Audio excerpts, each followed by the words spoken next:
Good morning and welcome to TalkSport 2's live coverage, exclusive coverage of England's tour of India. It's day 5 of the first Test match, and what a Test match it has been for England so far. They stand on the verge, everybody expects, of an opening victory in the 4-match series, and 381 runs is the target that India require on this 5th and final day. It's surely, even in this new era of record-breaking performances and 4th innings run chases, with history counting for nothing, it seems, these days, surely that is beyond even this new great Indian team. 381 runs for victory. More importantly, England need 9 wickets. The home team will resume in 15 minutes' time on 39 for 1, with Shubman Gill on 15, Cheteshwar Pujara on 12. This after England were bowled out for 178 yesterday. It really is Steve Harmison, the great England fast bowler, who's alongside me for the first 15 minutes before we get underway. It really is a question of England expect, Harmy, and sometimes as players I think that that can weigh upon you a little bit, because they'll be expecting as well. Morning. Good morning, Manners. Good morning, everyone. Yeah, it is England expect, and yes, you're right. Sometimes that does. You can look too far ahead of yourself and look at the end goal rather than what's going to happen in between. If anything else does happen in between, other than England win, i.e. India win, what a Test match we've seen if that happens, because who would write this Indian side off with the baton they've got and the resources they've got and the way the modern game is played. But no, I personally believe if England do the right things, create the right pressure, the 2 spin bowlers stand up and continue to get better as they've gone on throughout this winter so far, then I believe England will win. I think it'll be difficult for England. I think it'll take it right deep and it could go into the last hour. But I don't think it really matters whether it's the last hour or the first hour. If England can get a victory in the first Test match of an Indian series, what a series it's set up to be. Also alongside me in the build-up to the 5th and final day is former England off-spinner Gareth Batty. Now, Gareth, when young spinners are growing up, their mentors put their hands on their shoulders and say, "Now, lad, one day, you can only dream of it now, but one day you'll be going into the 5th day of a Test match in India, and the weight of the team and the nation will be on, the expectation will be on your shoulders." Seriously, Jack Leach and Don Best, I mean, they know what's expected of them. It's a 5th day of a Test match in India. The ball's turning sideways. At least there's 2 of them. Quite often you find yourself on your own. So at least there's a partnership going on here.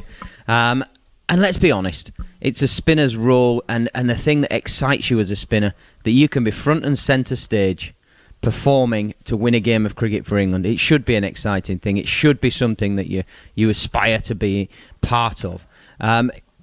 All that said, it certainly doesn't take away the little bit of pressure and extra pressure that you do feel. Generally, the pressure you feel is when everybody's saying it's turning square, but it's just offering a little bit. This pitch is starting to go, isn't it? We saw a great ball to get to Sharma last night from Leach, where it's pitching on middle and leg and hitting off stump. That tells you there is certainly enough, if you are patient and skillful enough to hold your line and length, that there are balls in it. So it takes a lot of the extra things out of it, pace and guile and all this sort of stuff. You bowl enough balls in that area with that sort of turn and an unpredictable bounce, you're going to be walking away with the victory and some wickets in your pocket. We've had some fabulous cricket over the first 4 days. We'll have Jared Kimber's view, our analyst, in just a moment. But in case you missed any of yesterday's action, here's a little recap. Look what Sundar does. Oh, a great way to go to 50, which is warmly applauded by his teammates. Oh, that's popped up into the air and it's caught by Joss Butler. Well played, Jack Leach. That's out. Caught at slip. Lovely turns and bounces. Excellent cricket from Jack Leach. Ben Stokes makes catching at slip look, well, very easy. Anderson goes in. Ishant has flipped this up in the air and will be caught by Ollie Pope at short leg. 2 slips and a leg slip in place. It's edged. Oh, what a catch, Ben Stokes! What a catch! What a catch! India have been bowled out for less than the follow-on target, 337. Well, we're about to get underway, and the first over is bowled by R. Ashwin, and he's taken a wicket. He's spun it past Rory Burns onto the outside edge, and it's caught by Pujara at slip. This is the classic, isn't it? This is the oohs and ahs. This is the vultures round the back wanting to feast on your carcass. I'm not surprised. I'm very, very pleased and happy the way the England batsmen have gone about their job. And as soon as Steve Harmison says that, Sibley comes forward, inside edge, and he's caught at leg slip. Well, before I let Gareth Batty come in here, I'm just going to go outside and put my size 12 straight into my mouth. Here comes Ishant. Big in swinger, LBW. Up goes the finger. That looked absolutely plumb. R. Ashwin continues, and what a reverse sweep from Joe Root. He's hit it beautifully. And Stokes drives that really hard down the ground. It goes in the air over mid-on, really like it's come out of a gun. Oh, bowled! Yes! Yep, beautiful off-spinning.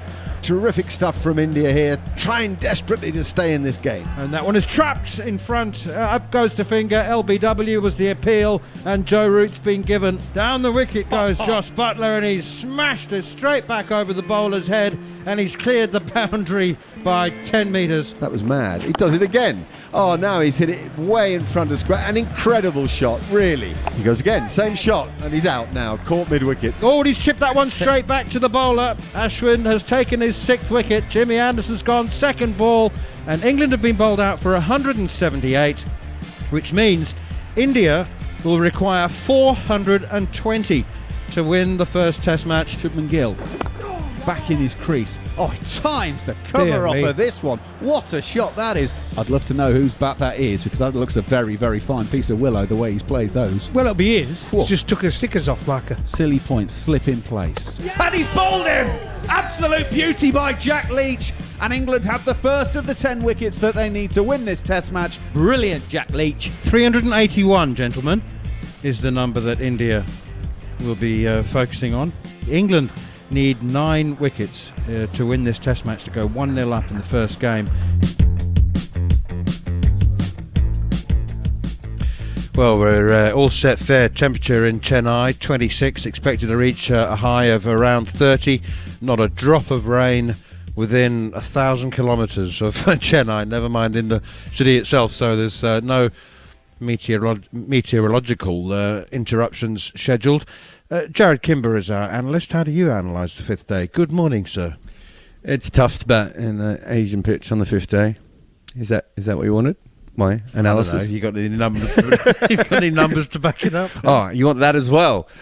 It's quite an interesting one. Chennai is a very traditional pitch in Asia, in that there aren't very many high scores. So there is the highest chase. I think Harmy might have been involved in the highest chase, in fact. Were you, Harmy? Oh, yes, I was. The I highest. can still see Sachin being lifted off the field as we...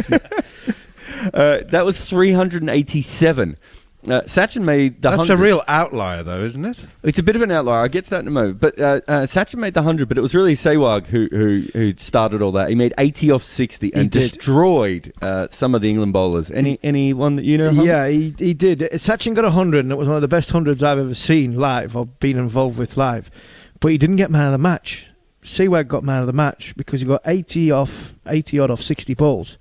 And I must admit, and I've said this many times on air, me and Jimmy Anderson bowled beautifully to get India off to a fantastic start. And I mean, they did. Yeah, anything outside off stump just kept going. And I remember one point, it was hilarious. Kevin Peterson was captain, and we had this thing, we bowled short at Verinder, and he kept backing away and slapping it. So he got caught. Alistair Cook dropped him at gully, and I was like, he was close. I was like, Cookie, just drop back 5. So we had a deep point behind square. We had a third man and Alistair Cook at gully, and we kept bowling short at Virender Sehwag. So he gets dropped off a ball. 2 balls later, gets dropped off another one. So we're like, well, we've got fielders in the right position. We're going all right. We're creating chances. And then the next short ball, Virender's gone uppercut straight for 6. And it was like, we're not getting this guy out. This guy's just completely changing the course of the game. And he did. And what he did, he bought time for Sachin to, and I think something like that, if India really stand any chance, somebody's got to play an innings like that to give them chance later in the game. But I don't think the pitch is as good as it was then. And it was a fascinating run chase, and it was off the back of the terrorist attack. So it was one of them games when you lose, yes, you're disappointed, but actually the circumstances in which that game was played, it was a less bitter pill to swallow. Yeah, so I mean that's the chase, and you're right. If you want to look at the next best chase, it's 155 for 8, which was a thriller where Laxman and I think Prajan Ojha might have got them over the line against Australia, which is absolute classic. So if you look at those two, you go, wow, the Sachin Sehwag thing was a one-off. But people, I think, have overlooked the fact there was also 347 runs scored in a tie at Chennai. So there actually have been a couple of big scores. What you don't see, though, is almost generally when you look at this list and you look at the highest 4 scores at a pitch like Chennai, which has had, a lot of games played in it, 21 fourth innings have been played there. You usually see a lot of high-scoring draws. There are no high-scoring draws. The 387 to beat Harmy is the highest score.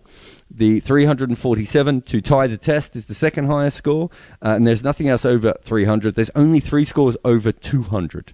So in general, in Chennai, you do not make big runs in the 4th innings. You get bowled out in general. You get bowled out quite a lot. You get bowled out for 143, 83, 154, 160, 168, 171. Who was bowled out for 83? That was India in 1977 against England. Probably not going to happen today, is it? You wouldn't have thought so, no. Ben Stokes hasn't been on the back page for at least 2 days, Harmy. Do you think he or Jimmy or Jofra Archer might have... we're talking about the spinners. I just made an assumption with bats a moment ago that it'll be Jack Leach and Dom Bess's day. But, there's 3 other bowlers who also won't mind a bit of a deteriorating pitch. No, I'm spot on, Manners. I think when it comes down to it, I think it's not going to be just about how the spinners bowl. It's also about how Joe Root captains the team and the changes he makes and the combinations of bowlers that are bowling together. I still think Archer's got a big role to play as this ball gets into a position of reverse swing, because once this ball starts to reverse swing, I think you've got 3 different types of reverse swing bowlers at different paces and different trajectories, and I think that there in itself poses not as much problems for the Indian batsmen as the spinners, but it also puts something in their mind. So during this 90 overs, you'd think if England's captains this right, he is going to have attacking bowlers, attacking fielders, and attacking situations for the majority of the day. You know what it's like, bats. You go to the southern hemisphere, the subcontinent, and you think, right, let's go over the first 10 overs. The ball stops swinging. We'll have a period of about 10, 15, 20 overs before it might start reversing, and then it really then starts spinning, where this 90 overs, we potentially could see some attacking bowlers for the majority of the day. Yeah, it comes back to a partnership thing. And the partnerships are going to be so crucial in how the fast bowlers link up with the spinners. People talk about Ben Stokes' innings at Headingley. Without Jack Leach at the other end, he couldn't do that. And I think that will be the same. Hopefully people will be talking about what a brilliant performance it was from England's 2 spinners here. But I think it will be one of the seamers that break the game open at some point, who actually just affect the course of the game probably a little bit more than they'll be given credit for at the end. And just by the by, there are a couple of other players that come to mind that could have a big role to play. One being Ollie Pope, because the close catches, he's going to spend his whole day under the lid somewhere, isn't he? At short leg or Ollie leg Pope, gully. Ollie Pope at short leg, and then you're going to have Ben Stokes at slip. Ben Stokes is, other than bowl, he's going to spend every other over probably at first slip. So the concentration skills for that is going to be huge. When you look at the first innings, Stokes, Root and Anderson, screamers, great catches, absolute belters. You're going to need at least 2 of them to get the 9 wickets today, I think. It's the relentless concentration, though, that I was thinking of. Rory Burns probably be another one as well. He's going to spend much of the day in catching position. There's going to be no respite apart from the odd drinks break, but there's been no patrolling the cover boundary for some fielders, unless Joe Root actually does mix it up a little bit. Yeah, you can mix it up a bit, but we're sitting here now, what was it, 3:40, nearly 4 o'clock in the morning in London, but we've all been in the dressing room, Bats. We all understand what the last thing the coach and the captain has said. We are 90 overs away of winning a test match, a first test match in India first Test match of the series. Make sure you grasp. What is potentially going to be a fantastic day's cricket, and a position that we are going to be in by the end of it is something which is unheard of for opposition teams to play in Asia. Yeah, the management and off-field staff will be banging home. Just stick to your process. Stick to your basics. Here we go then. Jack Leach with the first over of the morning. He's got a slip and a silly point, and the first delivery is leg stump, tucked away off his pads by Cheteshwar Pujara for a single behind square on the leg side. Well, Harmy, if they are literally 90 overs away from a Test victory, we could be in for the most exciting finish of all time, because they'll win off the last ball of the day. Yeah, and it comes down to the mental side of the game, which is Bats are saying about the processes and talking about winning the Test match. It's not leaving it to somebody else either. It's somebody standing up and saying, well, it's my day. I'm going to win the game for England. Here's Leach once again, and that one is too short, and it's pulled away for 4 through mid-wicket. Jack Leach has probably bowled 20, 30, 40 balls warming up before the start of the day. We saw pictures of him in his training gear bowling a whole series of warming up deliveries. Not that he needs to warm up, but certainly loosening up, and I bet none of them were as short as that one. But he was very, very quickly onto it, Shubman Gill. Picked up the length extremely quickly from the hand, and was on the back foot into position to pull, and he picked up the first boundary of the day, and he's up to 19. Cheteshwar Pujara has 13. Apart from the slip and he's actually in front of square, so it's not a silly point. Maybe it's just a silly cover, and that one is pushed off the back foot for a single by Shubman Gill. Rory Burns does the chasing from mid-wicket out towards the boundary, and they go through for another couple. India 46 for 1. Yeah, in some ways you're always taught to bowl the ball full and get the batsman driving. I think that's a bit of a nonsense statement in India. Use the conditions, use the pitch. The bar's closed already. There it goes again. Dude, that was a no ball from Jack Leach. Unless it was they're just testing the clarion. See if it works. Here's Leach in again, and that's leg side. Hits the batsman on the pads. He tries to work it away through the leg side. It was actually a no ball from Jack Leach, but I tell you what, it's a very, very tight call. I suppose some might argue there was a bit of his heel behind the line there, but I think the majority will probably agree with that one, as Leach is in once more, and that's blocked defensively with a dead bat by Shubman Gill. He remains on 21. Pujara has 13. I can't recall a Test match. So many no balls from so many different spinners. That's full and wide outside the off stump, and there is no run. The over comes to an end. No, it doesn't, beg your pardon. There's still a couple of balls to go. Yes, Jared? It's almost like they started calling them for the first time in quite a long time. Well, they have. You're quite right. But I think I'm right in saying, and I can check this, I think all of the spinners that we've seen has been called for a no ball. Here is Jack Leach once again, and that one is driven sweetly out towards cover, only as far as Joe Root. No run. I think it shows two things. One, that we're actually using technology and everybody oversteps, but two, the pitch is a little bit slow, and the spinners have been trying to put more speed, more force through the ball to get a bit out of this surface, and that goes back to the point I was making a couple of balls ago. Use the surface. When you bowl full, you don't always use the surface because the batsman can get to the pitch of the ball. You need the batsman reaching for it. And there's almost, it sounds bizarre, but there's almost a bit of thinking saying, get them playing off the back foot initially. As long as you're bowling straight, it might go up and down, it might go sideways, hopefully.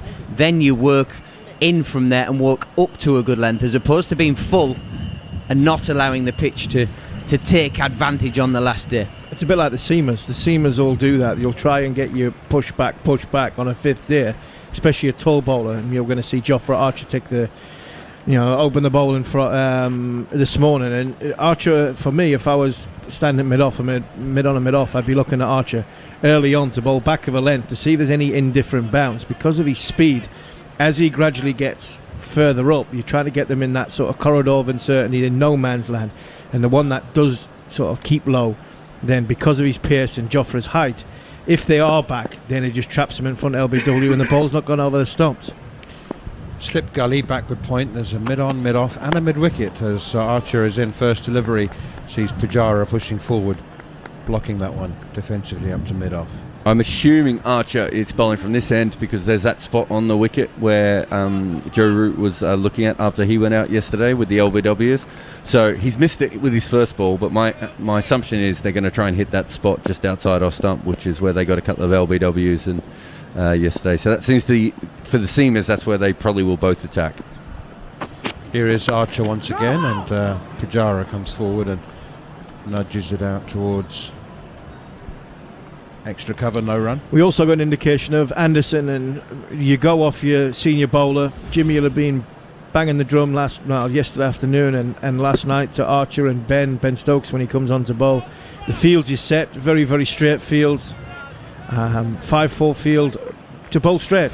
The idea is you've got to bowl as straight as you possibly can, stump to stump, because if there's anything in this sort of surface, we've seen the indifferent bounce from like Jared's mentioned, just sort of on a good length, then you want all three dismissals to be able to come.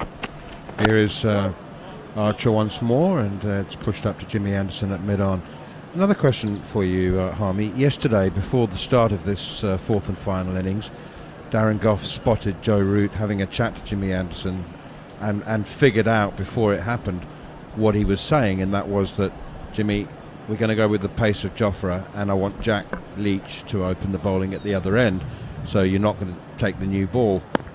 And that might have been a bit disconcerting for the great man. Here is Archer once again, and that's pushed once more out towards cover, fielded by Dan Lawrence, and they scamper through for another single. Pujara moves on to 14.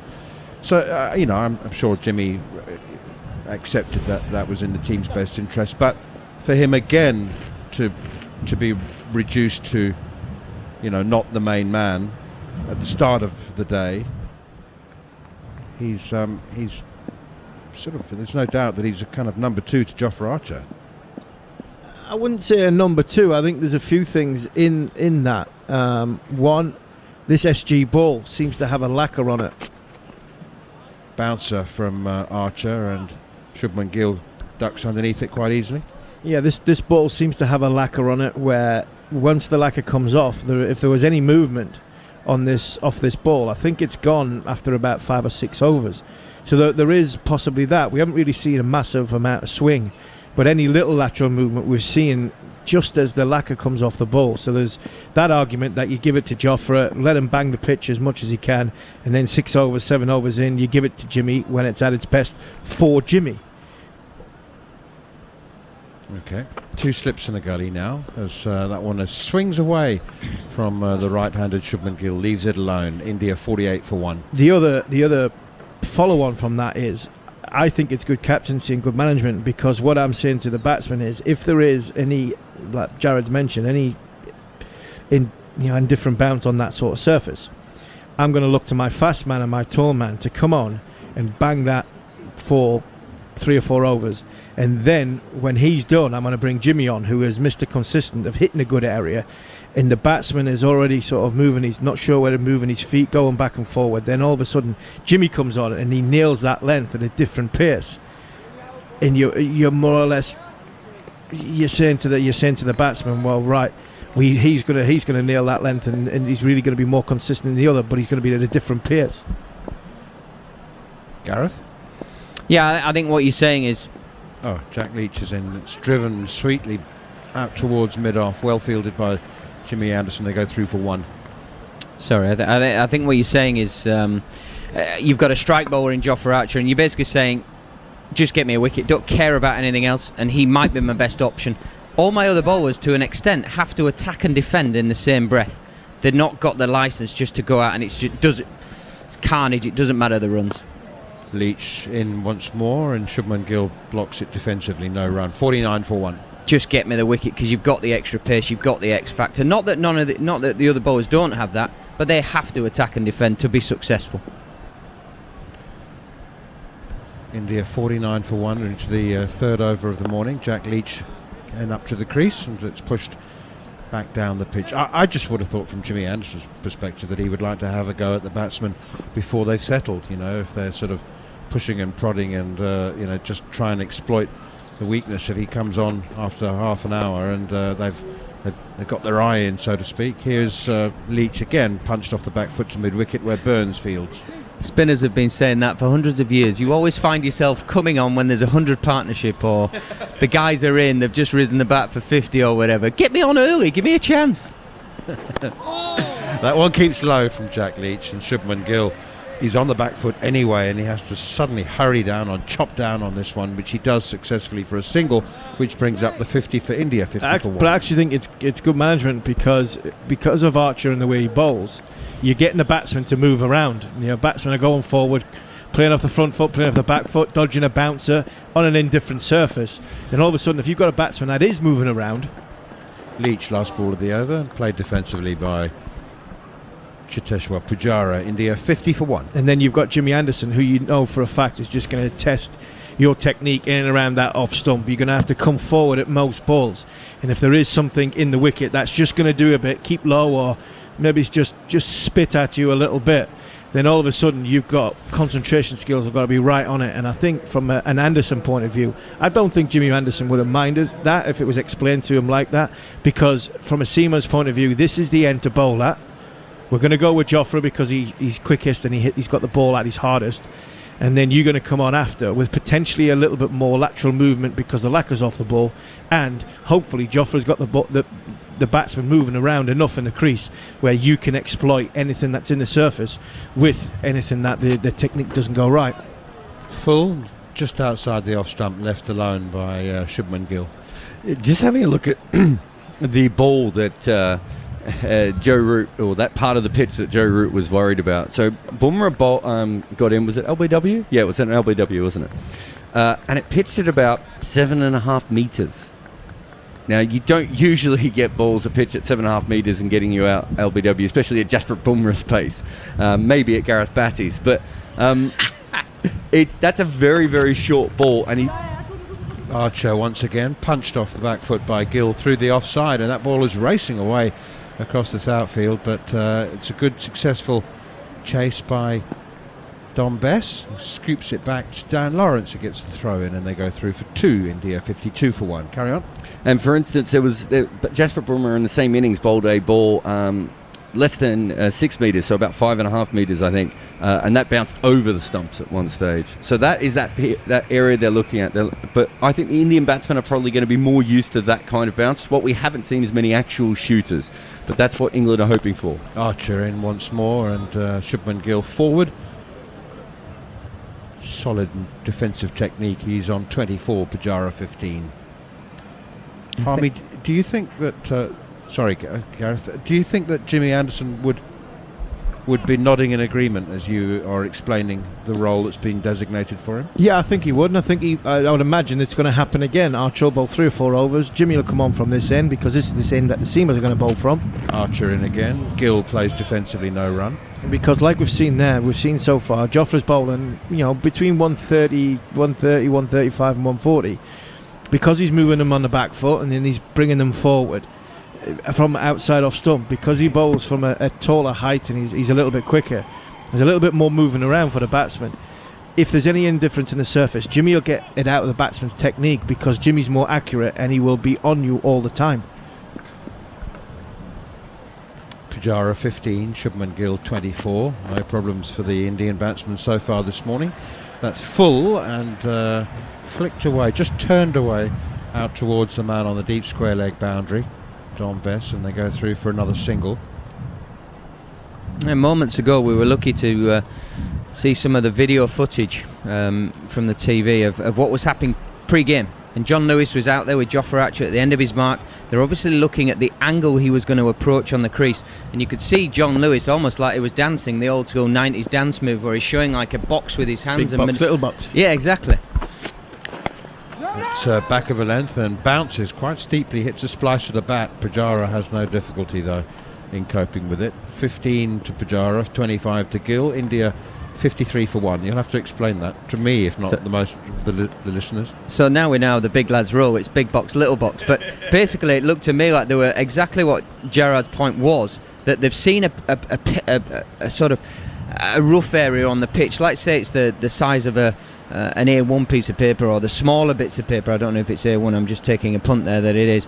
And we're basically saying it's how it arrives into that box. There's no point bowling from real tight on the crease if it's just outside off stump, and the ball misbehaving and going through towards slip and outside the stump. So we need to run in and attack it so that you arrive at the crease, so the ball then travels into that box and then it continues on to hit the stumps. So you need to bring the box into play, the mark on the pitch, so it goes up and down but at the stumps. A1 is actually a really big piece of paper. I think you meant like an A4 or A5. Well, originally I was thinking A3 because I know what that is. So that's what I used to use at school, but that is the only thing I know. I thought it was an Audi when you explained the school. When you said school, there you lost me. I thought it was an Audi, but Bats makes a great point. It's spot on, and it comes back to the point. That's why I think Archer's on, because Archer will get the batsman sort of moving around. And will he hit that little bit of paper? Will he not hit that area? One thing you know about Jimmy will hit that area more often than not, and from a different angle. And it's just all about testing the batsman's technique. Many years ago, decades ago, spinners used to use a handkerchief as a target in practice. They'd the coach put a handkerchief down on a particular length or a line, and that would be their target. Here's Jack Leach, begins a new over, and it's driven up towards mid-on by Shubman Gill. These days they tend to use a cone, but you see spinners often target practice. Not so much the seamers very often. As Leach is in once again, Gill comes forward and plays defensively, and there's no run. The modern day now spinners, I have it in my hand, an anti-vac wipe or two on the pitch. That is what we are using to bowl at. Okay, so it's COVID friendly. modern day handkerchief, isn't it? That's pushed out towards mid-wicket, and there's no run. But the question I was going to ask Harmy was, you don't see seamers doing a similar thing, actually target practice. And if there is an area of damage, as Jared Kimber has been pointing out, then I guess it would be a useful skill. I mean, you try and land it on a handkerchief or an anti-vac wipe, just as the spinners need to. As forward comes Gill again to Leach, playing no run. And as you're talking to a bowler at some point in his career, he couldn't hit a picnic blanket and mean anything else. So yeah, there are visualizations. You look to hit areas and targets, but there was times in my career I struggled. Oh, he's gone past the outside edge, and it took the outside edge, and it's beaten Joss Buttler, and it's beaten Ben Stokes at slip, and it's down to the boundary for 4. 4 buys or runs? 4 buys. It was a little bit of turn, right. not too dissimilar to the ball that got Sharma out. It just bounced a little bit. Whether it's clipped Butler's glove and took some pace off it, Ben Stokes couldn't quite get it going to his left. But it was a fantastic ball by Jack Leach. Great trajectory. Good line, good length, good turn. This is what we want to see from the England spinners. That was a good delivery as well. A bit of bounce too, over the shoulder of the bat, I think, rather than the outside edge. And that one is pushed defensively back towards mid-off. Leach does his own fielding, and there's no run. His third over of the morning comes to an end, and India are 57 for 1. I've just been looking at the pitch maps of where Jasprit Bumrah was aiming and where Jofra Archer is aiming. Jasprit Bumrah was hitting basically on an A4 piece of paper, and Jofra Archer is hitting on an A3 piece of paper. So he's just a little bit wider of where that mark is. He's about, I would say, about 15 centimetres too wide. So he's really, really close. But I honestly don't think it's as inconsistent as what England believe. I think it was just 1 or 2 balls. But he's also just missing it. So he's just a little bit wider at the moment. The actual mark is closer to the stumps. Jofra Archer up to the crease now, bowls his third over of the morning, and back and across goes Pujara, pushing it out on the offside. So that last ball was just that little bit closer to where Jasprit Bumrah has been landing them. But when you actually look at Jofra, when he's landing the ball around the 7.5 metre mark, it's flying over the top of the stumps, whereas none of Bumrah's were. So they're different kinds of bowlers. One is skiddier and one actually gets more bounce. So it might actually be that Jimmy might be the bowler who's a little bit more accurate, but also because he's a little skiddier, might be able to hit that spot if it is anything there. Driven by Pujara up towards mid-off, straight to the fielder. Archer from the Anna Pavilion end. India 57 for 1.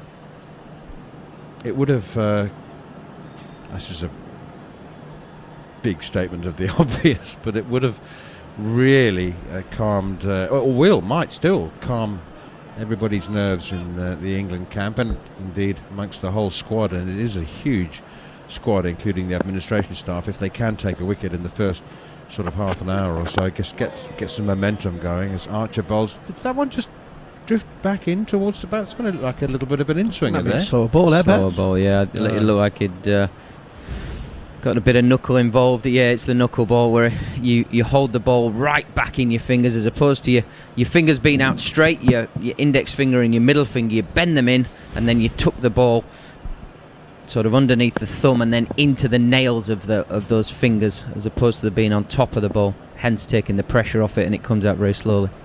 115 kilometres an hour. It's like a spinner's cricker ball, and that's a bouncer from Jofra Archer. The most impressive thing about the knuckleball and those who bowl it really well, like Jofra Archer, is that the majority of people can't even hold a cricket ball like that, including me. Well, the good thing about it is practice. So if you're confident enough to bowl it in a test match, it means you've practiced it. And I think that's why this game has gone to a whole new level, because the skill level in practice now, it's gone from the days of, you mentioned about chucking a hanky on a pitch and, maybe he's hitting a few balls and then going out and playing. This is practice. Archer in again to Pujara, pushing that one out towards cover again, and there's no run. It comes from baseball, doesn't it? The knuckleball comes from baseball, but the level of practice, Bats will tell you more because he's still in the game, and the depth and the in-depthness that goes into practice is phenomenal now, and that's why these guys are so good. It's not the bats, it's not the ground coming in size-wise, it's because these guys practice and practice and practice, and they practice good things, meaningful things, and with purpose, and I think that's why they've taken it to a new level. Here is Archer once again, and again blocked defensively by Pujara, gets back and across and steers the ball into the gully. 3, 5, 8, 15.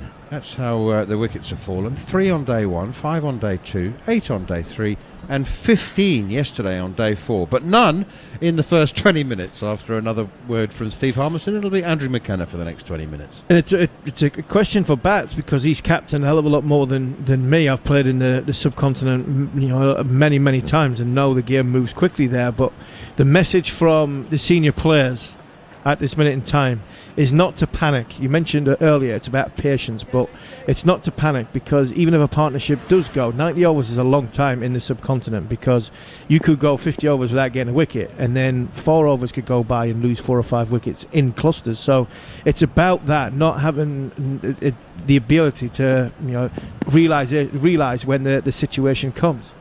Morning all. Final morning of the test match, and Jack Leach will start the next over. It's loops up round about leg stump and punched down to mid-on by Shubman Gill. There's no run. It's understanding the ebbs and flows of the game, which we've seen brilliantly, and it's great to watch. But there are some slower periods, and then it goes on turbo for a bit, and then it drops down then it drops down a bit, and it's calm. Leach, slip and short leg in place. Shubman Gill's playing this off the back foot out to the cover sweeper. They'll take an easy single. The score goes up by 1. 58 for 1. At the start of the day, India needed 381 runs in, a minimum of 90 overs. That would be 4.2 and over for what it's worth on terms of the mathematics, just to keep you up to speed. Jack Leach spinning himself a catch while Pujara just gets all of his kit adjusted, and now they're actually going to move 1 or 2 of the fielders. Looks like Ollie Pope is Just going to go to silly point now for Pujara from short leg. It's around the wicket. It's taken by Stokes at slip. And is that the edge and the breakthrough? Yes, it is. Pujara, the man who can bat for an eternity, has been dismissed. Just over 20 minutes of the 5th day have gone, and England have their first breakthrough. India 58 for 2. Pujara caught at slip, gone for 15. Oh, beautiful, beautiful piece of bowling again from Jack Leach. He's just gone this morning. He's gone a little bit wider on the crease. The angle of his run-up has been a bit wider to get out there so he can bowl that straighter line. He's coming around himself. He's fired that one into a round sort of middle and leg stump. So Pujara has to play, has to get his bat out in front. Catches the edge. Smart catch from Ben Stokes. Beautiful, beautiful piece of bowling from Leach. But that is over the course of 3 overs, 4 overs, where he's built up the pressure. He's bowled a bit straighter. He's changed fractionally his angle of attack. He's not just at off stump now. He's looking to challenge middle stump. And if he gets it wrong, he's going into leg stump. So he's asking more questions of the batsman. And this time he gets the rewards. The previous over beat them all ends up, and it went through slip. It turned so much. But this one, that is what we're talking about, the patience required, and that was beautiful bowling. The thing I liked about that bat, it looked natural. His action looked natural. He came over with a rhythm. The rhythm of his run-up, the rhythm of his action, and the actual release point all looked in sync. And I think because of that, he got the ball, he got enough revs on it, he got enough pace on it, it dipped in the right area and just grabbed enough of the outside edge. It was an absolute beauty. So visually, it looked perfect from Jack Leach. Virat Kohli walks to the crease with India 58 for 2. Before the start of play, I just had a look actually at our friends at 888 Sport and the odds. At the start of the day, England were 2.4 to 1 to win. India 17 to 1 with the draw at 1.7 to 1. Obviously, it's updated since then, but it just gives you an idea of how they see things at the moment. Leach goes into Kohli, first ball. Kohli with a great big stride, just pushing out on the offside. There's no run. India had actually come in to 15 to 1 before that wicket, but as you might imagine, they've now drifted to 19. So it's that kind of day. It's still very much in England's favour. Leach, outside of off stump, running in with the arm. Kohli playing off the back foot, and there's no run. Yeah, but it's this fraction of a change of angle from Leach that is making him so much different to the first innings. It is just he's a little bit snaking out towards the outside of the crease, out on that return crease to angle it back in. So he's creating angle on the inside edge to then spin it onto the outside edge. Leach to finish the over. Kohli is forward, pushing into the offside, and Ollie Pope will gather. So 20 overs gone of the Indian reply. 58 for 2 here on TalkSport 2 as India try and chase down the theoretical. Well, they started the day needing 381 runs to take them to 420 to win the game. England started needing 9 wickets. That's now down to 8. Is that to make him go a bit more over the top? So he has to get round and get round and get through and get over bats. Yeah, I mean, if anything, you might your arm might drop a little bit, but not for Jack Leach. It's exactly what you said. It just makes him come around himself to complete. So his left arm is actually finishing by his right pocket. So he's really completing his action.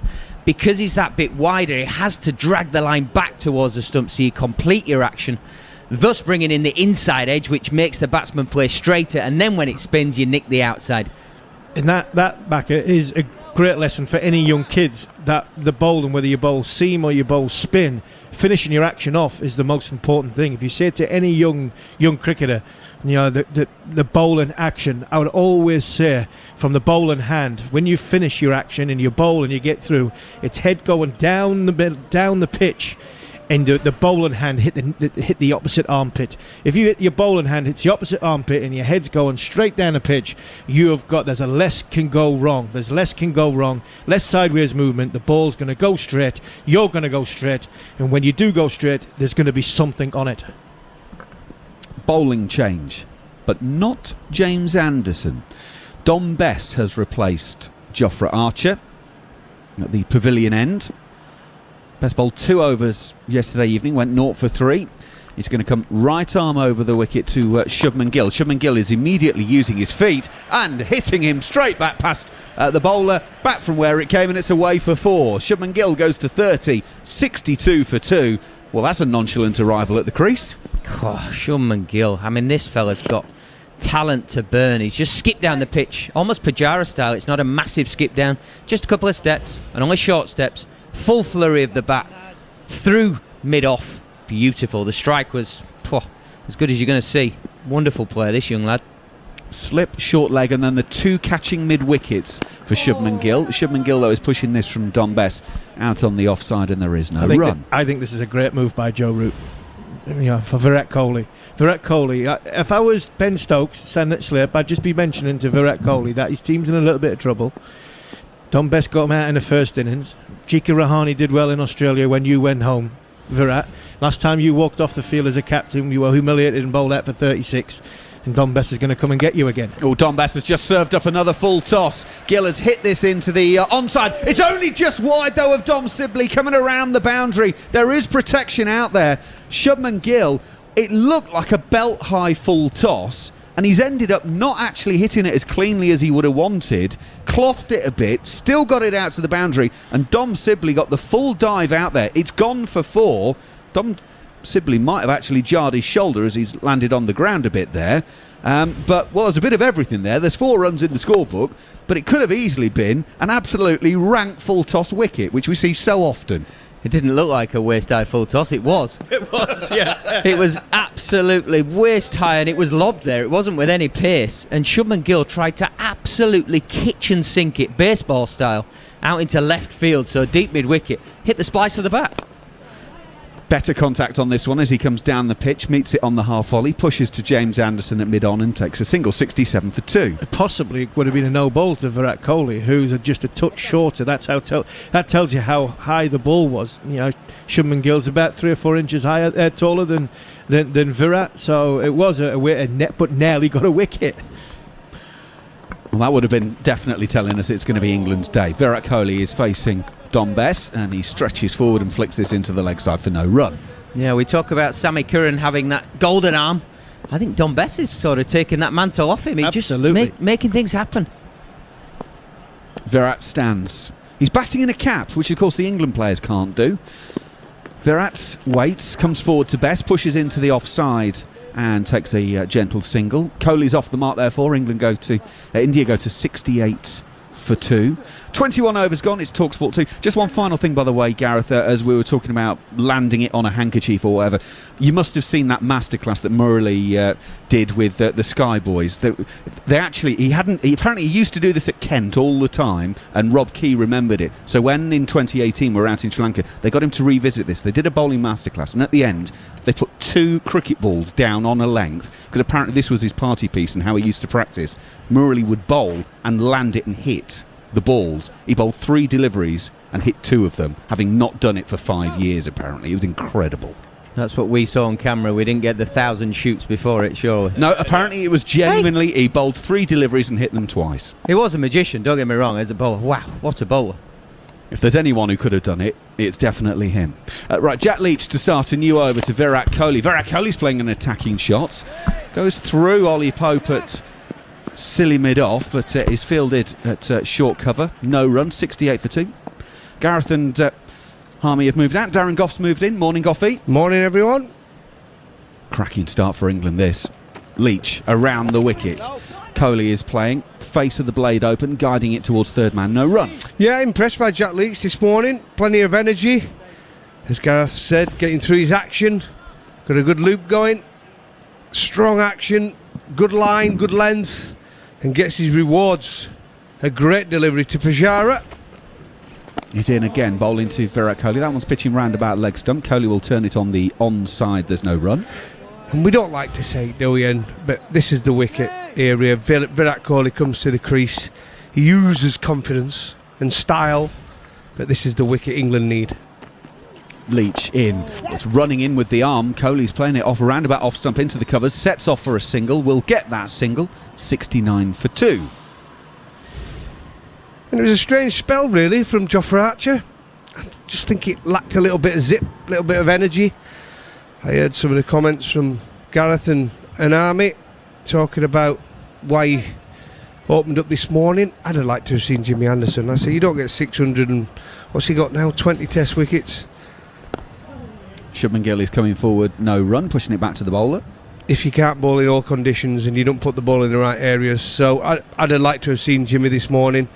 I know Jofra's got the extra pace, but we're talking about a batsman just coming to the crease. Leach round the wicket, and Shubman Gill allows it to go through to Jos Buttler for the end of the over. It's TalkSport 2, India 69 for 2. England therefore 8 wickets away from victory. The batsman want to get a bit of confidence, to want to watch the ball go through to the keeper a few times. But with Jimmy Anderson, he's always at you. He hits those areas where he tests the batsman's technique. And I would have liked to have. I'd have been disappointed if that would have been me. And I got 600 odd test wickets and I didn't open up this morning. Virat Kohli is going to face Dom Bess. As I mentioned, he is batting in his cap, which England players aren't allowed to do, of course. They have to bat in a helmet all the time, regardless of whether there's spin at both ends and how hot it is. I think it's all to do with the post-Philip Hughes incident and everything that followed there. Dom Bess is going to bowl to Virat Kohli, turns his wrists on this one, gets it past Rory Burns at shortish mid-wicket, and Dom Sibley out on the sweeping boundary will gather it in. So it's a single, 70 for 2. I mean, players nowadays are so used to batting in helmets. I mean, a lot of them actually don't like changing, but Virat Kohli does like to bat in a cap when he can. And at 28 degrees, with 80% humidity, you can understand it. Shubman Gill is playing another big shot, and he's put Dom Bess all the way over long on for 6. Well, we've got to keep an eye on the target in terms of runs, because it's 420, it's 350 away, but it appears that Shubman Gill hasn't given this one up as a lost cause yet. He's just hit Dom Bess for 6. I'm just trying to put the pressure, Macca, trying to put the pressure on the bowlers, trying to get a man back there so he can push one, get as many men away from around the bat as he possibly can. Stay aggressive, stay positive, look to score, and change the momentum. And that's what it's all about, cricket. You got to put the pressure onto England. England start the day thinking, let's put plenty of pressure on these Indian batsmen. But there you go, a couple of boundaries later, and it soon changes. And long on has been stationed. There you go. Yeah, you can't block 90 overs, can you? You actually have to play some shots to keep it going. And England will prefer it if they are playing a couple of shots, because you've got more chance of people making a mistake. Bess is going to come in over the wicket to Shubman Gill. 41 not out. Oh, he's absolutely crashed that into Ollie Pope at short leg. You heard the rattle as it came off either the grill or the helmet, I think it was. Was It's it or his off thigh. his thigh? It sounded like it had clattered into sort of a plastic sound. But he's certainly worn one there. Shubman Gill's got a smile on his face. Ollie Pope's smiling. Come on, boys. That wasn't a great delivery. It was pulled down short, and Shubman Gill was having it all the way, and it's taken him on the right knee. Gill now comes down to the pitch to another full toss. We discussed this yesterday about the amount of full tosses that Dom Bess is bowling. That is another one. It's not been dispatched to the boundary. James Anderson will field at a deep long on. Single taken, 77 for 2.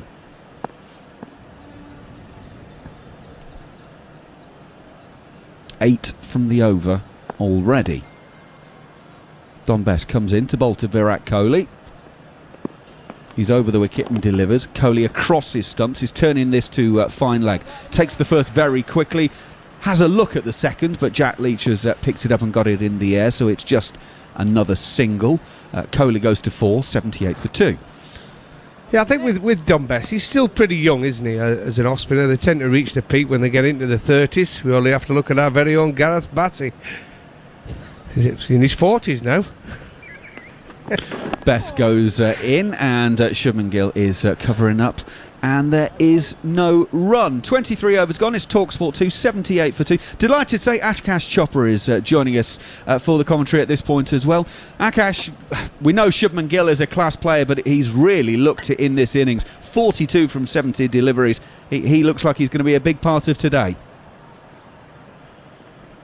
Yes, good morning to everyone. Of course, looking in imperious form, and that's what actually youth does to you, right? That since you haven't failed enough number of times, you are absolutely uninhibited. You are just going there and expressing yourself. You're not thinking about what if I get out and then will my team be in a situation of bother. because I remember talking to him or just listening to that conversation. These guys had gone for a dinner before the last day at Brisbane, and the talk was, okay, can we draw this game?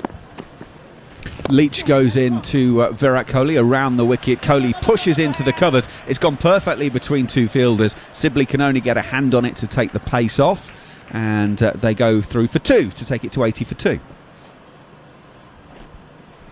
So that's when he actually said, I'm going to play my natural game. I attack and I'm going for a win. Now imagine, no team had actually beaten Australia since 1988 in Gabba. And here is a young kid who thinks he can do it. Virat Kohli to get a ball from Jack Leach outside of off stump, and again it's just gently pushed into the covers, and they set off and take a single. Kohli goes to 7. The scoreboard just keeps on ticking over. I mentioned start of the day it was 381 runs. That was at 4.2 and over if it was going to be just the 90 overs in the day, and they have accumulated, but England have taken that 1 wicket to get rid of Pujara so far. Shubman Gill deep back in his crease to this one from Jack Leach, pushing back down the pitch, no run. Gill has a little look at the field just to check, spots where Ollie Pope is. This one is short and he's cut it into the offside. Sibley will field at cover, but again there's just another single, and Darren Gough, this score just keeps on rotating over. Yeah, but it's good for England. I think Jack Leach is bowling well here, but he's such a good timer of the ball, isn't he, Shubman Gill? That's what's impressed me about his game. Leach, for the 5th ball of the over, goes in. Little bit of air on that one. Kohli comes down the pitch. He's going to take a single on, and he's taking on Jimmy Anderson at mid-off. Throw came in, missed the stumps. Kohli, I think, was safely home anyway, but they're just keeping going. That's 5 from this over. 3 singles and a 2 with 1 ball of the over to go. Anderson was quite deep at mid-off. Picks up, got it away cleanly. Kohli, though, I think, judging by the replay I've just seen, had made it anyway, but he was certainly scurrying. Anderson has actually missed the stumps by a decent distance there, but he got it in the air quickly at least. So, 1 ball of the over to go. And Jack Leach actually just wanders forward and rubs his hand into the dirt just to dry it off, get rid of any sweat. And here he comes, left arm around. That is roundabout leg stumpish. It's clipped to square leg. Jofra Archer will do the fielding, and there is no run at the end of the over. 24 gone here on TalkSport 2 India, 83 for 2. Goffey. Akash, it's been interesting, this test match, purely because it's how comfortable it's been for the batsman to keep rotating the strike, and the scoreboard keeps ticking along, doesn't it? Even though we've had a little bit of spin, even though we've had the odd one go through the top a little bit, it's still been a nice pitch to bat on. Well, it is a nice pitch to bat on, Guffey, you're right, but just cast your mind back to what Ravichandran Ashwin was doing yesterday. And you'd find that his quality is not that easy to get away. And only guy who could actually attack him was Joe Root. The class of Root was required to neutralise Ravichandran Ashwin. I think it has a lot to do with the quality of spin on display. Dom Bess to start the next over. He's bowling right arm over. Virat Kohli comes down the pitch to him. As he hits the ball on the half volley, the bat goes into the pitch and takes a big old puff of dust. It's fielded at short mid-wicket and there's no run. It's a fair statement. I think we touched on that yesterday, but Ashwin is probably the only world-class spinner in the lineup, in both lineups. Bess, right arm over the wicket. Kohli is looking again to flick into the leg side. England have got Ollie Pope at short square leg under the helmet. Joe Root is at a short mid-wicket. Well, a short straight mid-wicket, and then there's Rory Burns at a more orthodox mid-wicket, all catching positions, looking for the clip off the toes from the off-spinner of Bess. Kohli will go deep in his crease and play this one straight down. It will trickle along the floor backward of square leg, and he takes a single that takes him to 9, 84 for 2. Kohli made 11 in the first innings before he was caught at short leg off the bowling of Bess. So as soon as Kohli arrived at the crease, Bess was in and bowling to him. He's bowling to Shubman Gill at the moment, 43 not out. Shubman Gill with the minimum of fuss takes a little half a pace down the pitch, gets to it on the half volley, clips it to mid-on, and ambles for a single as if it's the easiest thing in the world you've ever seen. There might have been a few counties sort of looking around and doing their scouting on Shubman Gill, and he might have been on a few radars. I don't think India are going to be making him available a great deal, though. I think you can now officially write that one off as an option going forward. I think he's got quite a future with this Indian Test team. Virat Kohli is playing the next delivery from Bess, clipping to Anderson at mid-on. And there's one ball left of this over. 86 for 2 is the score here on TalkSport 2. Joe Root's just had a long-range conversation, I think, with James Anderson from his short mid-wicket spot. And it's going to go towards Anderson. Maybe you're saying this one's coming your way. Shubman Gill has clipped it to him. Takes a single that takes him to 45. He will keep the bowling. India are 87 for 2 here on TalkSport 2. The target, of course, is 420.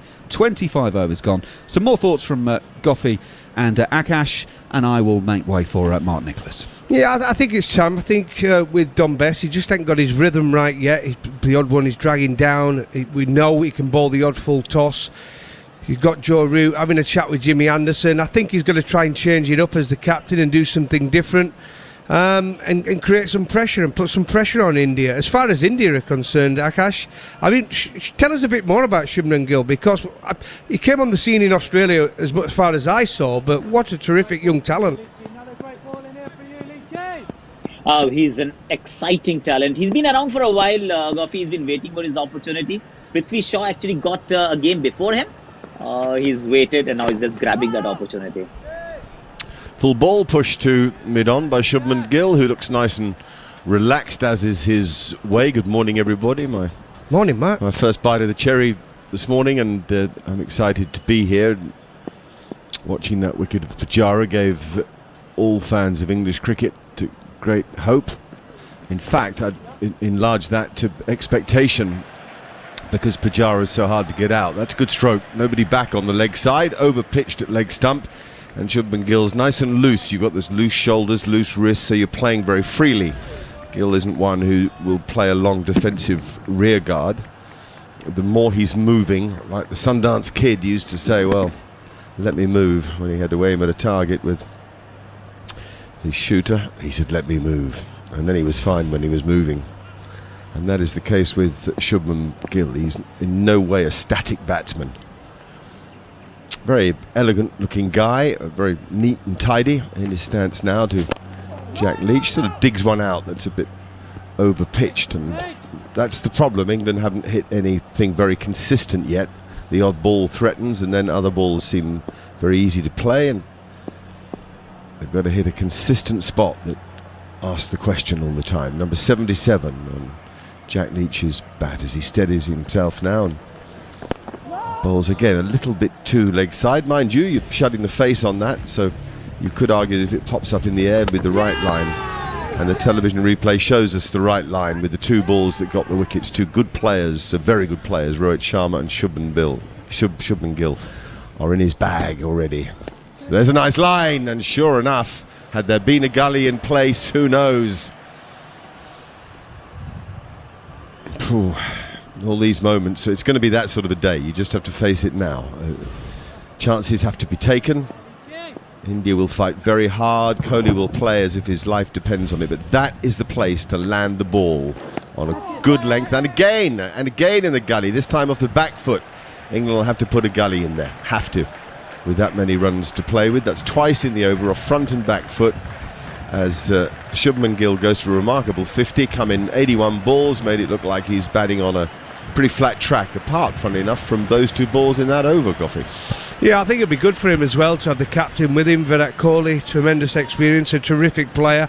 And Shubman Gill, like I said, we know he likes to play a few shots. He's a great timer of a cricket ball, but for India to survive today, I think he needs to go on and get a lot more runs alongside Virat Kohli and the rest of the Indian batting lineup. But you're right, but you look at the two wickets that fell in this innings so far to Jack Leach. Both the Indian batsmen, both Pujara and Rohit Sharma, were both playing the ball to the leg side with a close face. So that's the line Jack Leach has got a bowl. pitching it onto that middle and off stump, or drifting onto middle even, and just getting it to hold. And the batsman looking to play through the leg side against the spin. That's how the 2 wickets have fallen for Jack Leach.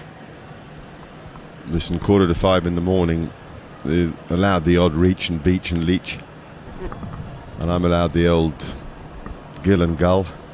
Jack Reacher is that the one? Jack Reacher would be good if he were playing. If he were playing for us. That's what was in my head. Jack Reacher. India 92 for 2. Their target, of course, 420. We always say that these things are notional. It seems very difficult to score that many runs in the remainder of the day, though Virat Kohli's a man who can do it. I saw him in Australia in 2014 against Australia. Nearly put off a remarkable run chase. He made hundreds in both innings. I think 4 Australians made hundreds in the match, actually, but he made hundreds in both innings. But the one in the second innings, the 140, was a masterclass. Now, Jimmy Anderson. And just a hint of swing into Shubman Gill. He played it all relaxed, but he'll want to keep an eye if there's movement for Anderson. Always has amazed me when Jimmy comes on the ball. Terrific performer. But as soon as it comes up and his name comes up and it said he's aged 38, I'm still amazed. He's still performing at the very highest level, Test cricket. But again, he's started off disguising the ball in his hands, so the batsman can't guess which way he's going to swing it. Yeah, a little bit of this and a little bit of that, I would think. And there it is! Oh, Jimmy Anderson! The minute that Shubman Gill goes to 50, he follows it by losing his off stump to the master. Well, that was amazing. It just drifted on, a bit of a loosening, no real pace from Jimmy Anderson, but got the ball in the right areas. Just put it on a nice length, bringing the batsman forward. He's disguised it, as I said, with his non-bowling arm. A good line, just drifting into the right-hander, through the gate, and the off-stump goes cartwheeling back. What a massive moment for England. This is why Jimmy Anderson should have started this morning, but he's come on, he's taken the wicket, and that's a huge wicket for England. India now 92 for 3, and in serious trouble. Oh gosh, Goffey says he should have started this morning. I might take a bit of issue with that, just because it's Goffey and it's fun. There's no doubt that India proved if you wait a bit, let the ball get a bit older, you might get it to reverse. It's only the 26th over, and that would follow a pattern from the previous innings with the Indian seamers. While you're absolutely right, but then on this one I will be with Goffey for a simple reason that you did start with Jofra, didn't you? So if you're starting with Jofra, and however talented that Jofra is, of course we know that he's world class, but he is not putting in 100%, at least not in terms of pace. Day 3, 4 and 5, day 3 he was 135 clicks mark, on day 5 he was about 130 to begin with. So if that is how it is going to go, you'd rather go with someone, one who's got the experience, and two, who will give it all, whatever you have, and that's what you get with Jimmy Anderson. But you don't know that it's going to go like that. You don't know Archer's mood and feel first up. And I just think you wait to use Anderson with an older ball. But you guys don't agree. That's fine. No, but look, Mark, the reason I go with Anderson, he's got over 600 Test wickets. Bowling all around the world. He's your best bowler. You're on about hitting a small part of the pitch. Jimmy Anderson's the one who's going to do it. Rahani's ready. He's taken guard. He's ready. And Anderson is definitely swinging this ball. It's left alone by Rahani outside off stump. You would say about the wicket that Shubman Gill left the gate, as Goffey rightly said, and playing as freely and loosely as he has does suggest that there may be an opening technically, and Anderson has exploited it straight away. Didn't try to swing it out. Reckon he's got to threaten the stumps. And then the camera switches to the England coach Chris Silverwood, who punches the air. So too Joe Root. And England have 2 this morning. A little leap from Anderson, as if he were a 20-year-old boy. No, it's close to LBW, really close. Wow, that might be reviewed. It's only a small stride forward. It has swung. It's probably hitting the stumps. Has it hit him outside the line of off stump or not? My temptation would be to review, yeah. Had to review that, surely. What a good line, good delivery. Jimmy Anderson just gets the ball in the right areas. It's just going to touch a reverse swing, bringing the batsman forward. Spin vision, please. Oh, it just looked like it hit him on the line of off stump and was hitting middle and leg, didn't it? Well, a lot of dust out of the wicket as well. Oh, look how low it kept off the pitch. Can we have alt-right? Has it hit him outside the line? Oh, I think he'll get the benefit of the umpire's doubt here. We shall soon see. I think Anderson's decided that by the look of them all watching the replay. The promising signs, though, Mark, for England. It was almost a P-roller. Well, it didn't it? Took such a chunk of the pitch out. Yeah. We're waiting for the third umpire to get. Here we go. You roll it through to the bats, please. Yeah, flat line when the ball passes the bat, ball tracking, please.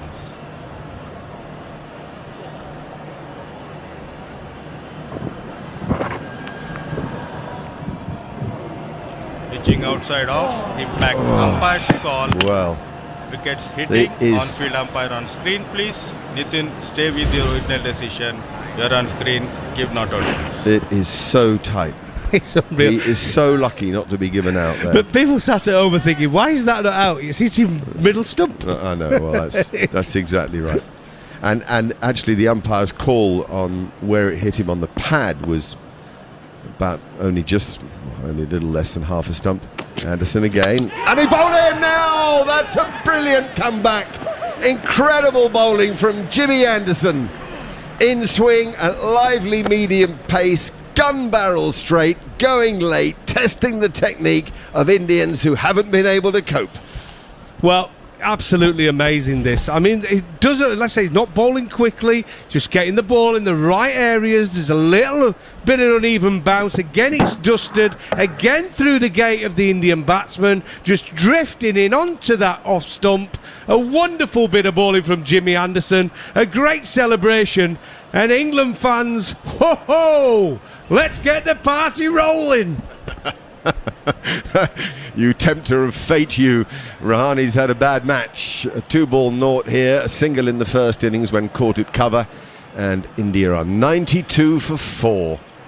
Well, what a start to the fifth day's play. All the talk overnight, did Joe Root leave the declaration too late, etc., etc. Joe Root will be thinking he's got it spot on at the moment as a dangerous attacking player comes to the wicket. Yeah, you guessed it, Rishabh Pant. It's amazing, isn't it, really? Because sometimes you look at the conditions and you think, well, the seamers have not really played a massive part in this game. Yes, if they get the skills right, you can bowl that wicket to wicket. We've seen a little bit of reverse swing, just drifting onto that off stump. You get your lines right no matter what pace it is, and you use the facilities, and we talk about that area of uncertainty for the bowler to hit. Well, Jimmy Anderson's come on. Like I said, no great pace, just drifting it onto that off stump, and he's tested the technique of the Indian batsman, and he's got 2 to go through the gate. Well, I'll give you your due. I did the podcast at the close of play last night with you and Gareth Batty, and one of you or both said, well, hang on, yes, it is about the spinners, but it will also be about the seamers. Make no mistake that in their different roles, Archer more as an enforcer, Anderson as a surgeon with a scalpel, will have to play their part. You can't rely on these two guys to take all 10, so back Jimmy for a few and maybe Jofra too. Yeah, you did ask me, what would you be telling the bowlers? And that's what I said. I said, don't rely on the spinners to win you this cricket match. Seamers have got a part to play. We saw Bumrah yesterday was very difficult to play against, with the ball drifting back onto that off stump, with the odd one going away with the reverse swing. We saw it with Ishant Sharma. And with Jimmy Anderson, what you've got is a guy who's 38 years old, unbelievable experience. He's been in all sorts of situations on a cricket field. He puts the ball on the areas we're talking about, on a sixpence basically, and tests the technique of all players when he plays against them. And as we've seen there, 2 wickets, both exactly the same dismissal. Yeah, I must admit, just a really, I don't suppose you need your tyres pumped up, Goffey, but your point when I asked you the question was exactly right. I don't tell the spinners specifically anything. I tell the bowlers they've got to do it together. The 4 specialist bowlers picked in this side with backup from Ben Stokes, and they all have to play their part If every finger is pointed at two spinners who are relatively inexperienced, it asks too much of them. You apply more pressure on them. So you share the load, not just of performance, but of expectation. Spot on, Matt. Spot on. So Rishabh Pant, this will be interesting whether Anderson will, I imagine he'll come round the wicket and try to get an outswinger going to the left-handed Pant, and it'll be a darn difficult ball to play if it goes like that. Pant, of course, played brilliantly in the first innings, 90-odd, took on Jack Leach. This is a very different challenge here when you first come in, even if you're seeing the ball big. We can't see yet whether Anderson is set up to come round, but he has to, doesn't he, Goffey? First up, though, I think I'd be getting one to try and come back into the left-hander. Because he's been watching, and both dismissals have been going into the right-hander, so if he can get one to go back in. Here he comes, round the wicket, pitch it on, swing it away. Beautifully bowled. In it was, but from round the wicket. I agree, into the batsman from over the wicket. Anyway, he's played a forward defensive very well. He got everything in the right position. A remarkable over from Anderson. Figures of 2 for 2, and India are 92 for 4. A marvellous start from Anderson, not just for the skill of the movement, but for the accuracy straight out of the blocks. Yep, England wanted a good start this morning. It looked as though they were going too easy, India, except for that wicket that Jack Leach got early this morning. But hasn't it turned around? 92 for 4 now. Jimmy Anderson, 38 years old, comes into the attack. 2 for 2 from his 3 overs. That was his first over of the day, and picked up 2 wickets. Both similar deliveries. Fantastic. India, 328 runs required. England, just a 6 wickets, Mark. Well, if anybody stirred early, reached over, got on the app, wonder what the score was. It's 92 for 4. India are 92 for 4. Pujara, Gill, Rahane, the men to have gone. Now Jack Leach will bowl to Virat Kohli, whose technique is going to be tested here today.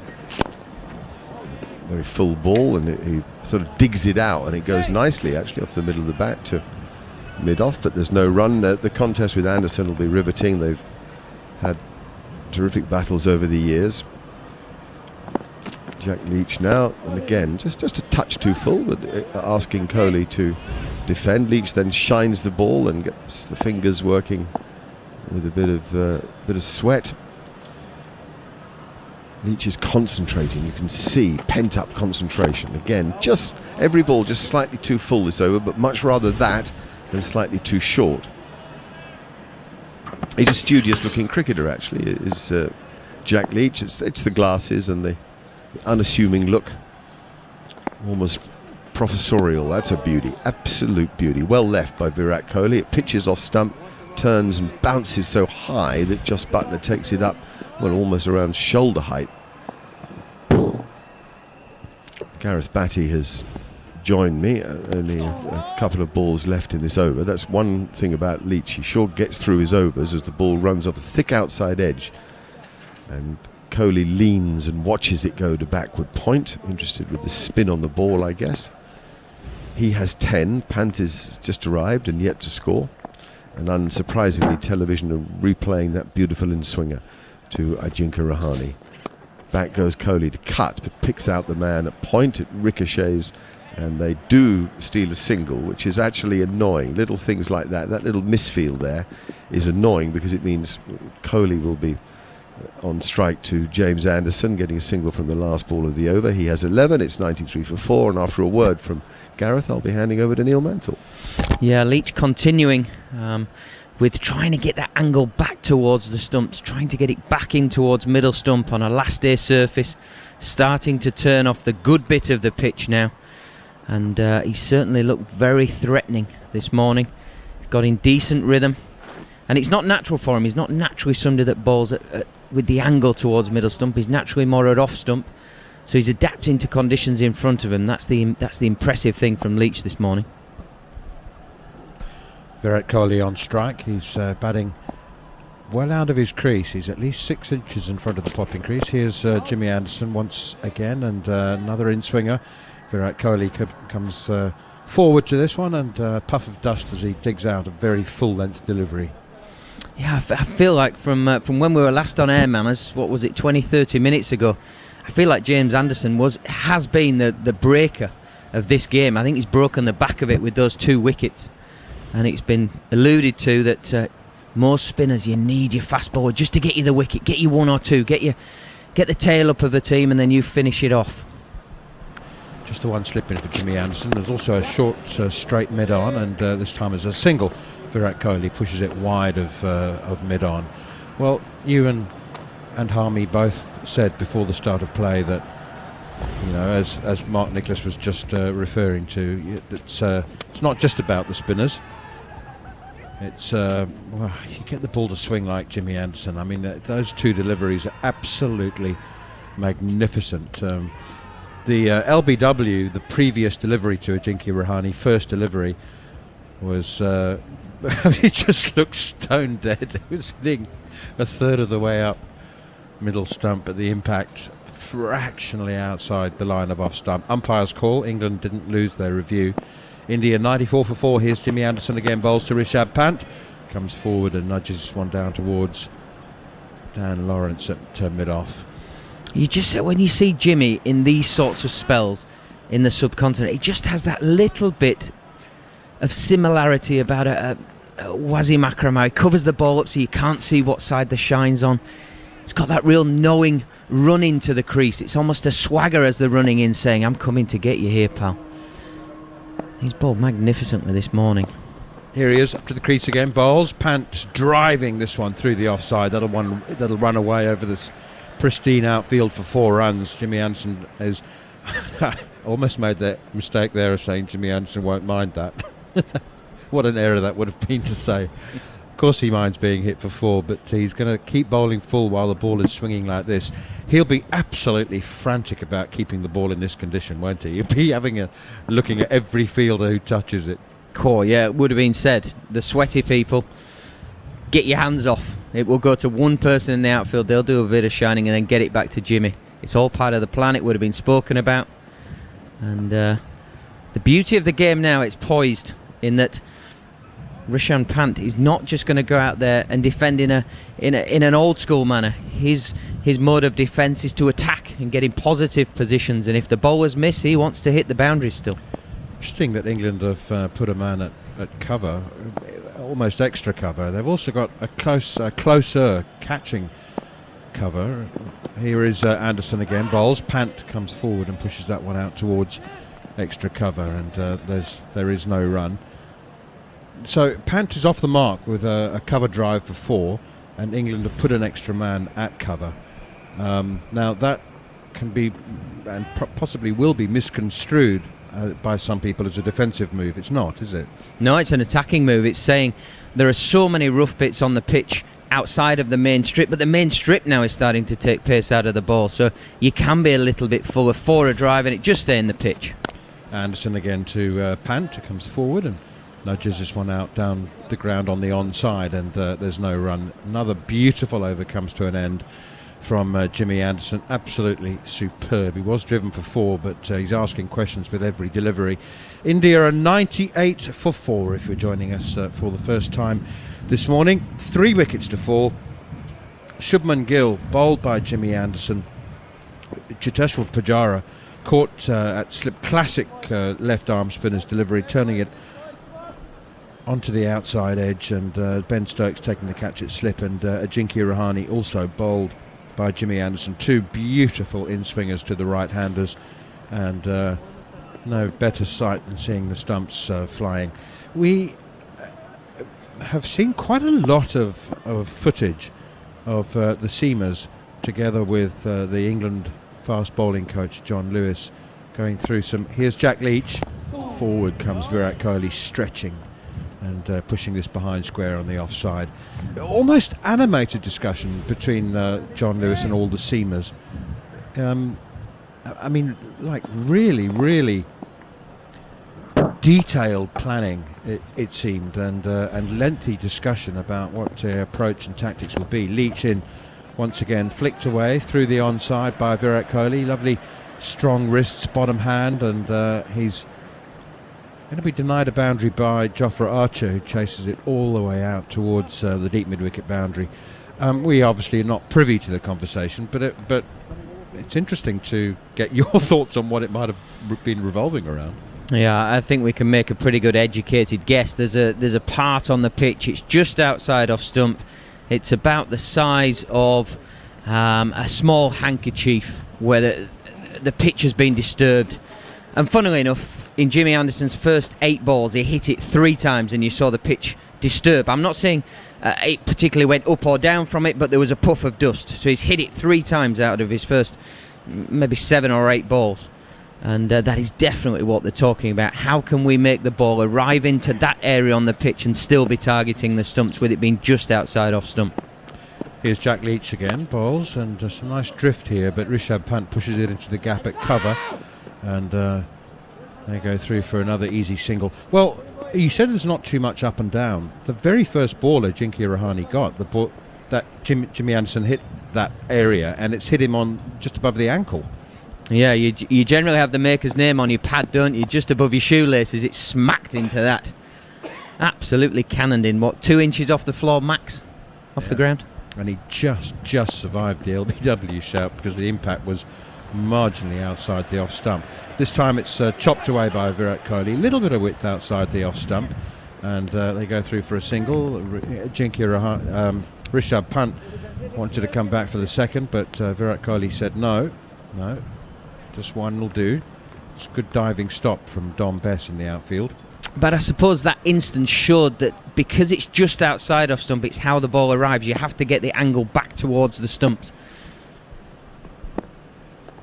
Here's Leach once again. Reverse sweep from Rishabh Pant. Doesn't make contact. Hits him on the pad outside what becomes his leg stump. Was the off stump initially. But, Rishabh Pant is... it's just a mouth-watering prospect, isn't it? Now Jack Leach to Rishabh Pant, after what Pant did to Leach in the first innings, smashing him for 4 sixes and taking his first 6 overs for 59 runs. Here is Leach once again, and Pant just gently pushes into the gap at cover. And there is a big gap at cover. England are leaving that gap there as a temptation. Try and get the batsman pushing against the spin, and he picks up a single. Rishabh Pant moves on to 6. Virat Kohli 16. India 104 for 4. Yeah, I think it's basic maths and playing on Rishabh Pant's ego for me, for Jack Leach. Bowl enough balls that are back of a length. I don't want you to be too full. I don't want him to be able to play a great shot and run down the pitch and smack you out the ground. Hold him in the crease, even if you played off the back foot for a while. Hold him in the crease. Use the wearing pitch, so something goes up, something goes down, something spins big, something brings in the 2 catches that he has in a slip and a short leg. But play the patience game, play the ego game, stop him hitting boundaries. You will win this battle, 100%.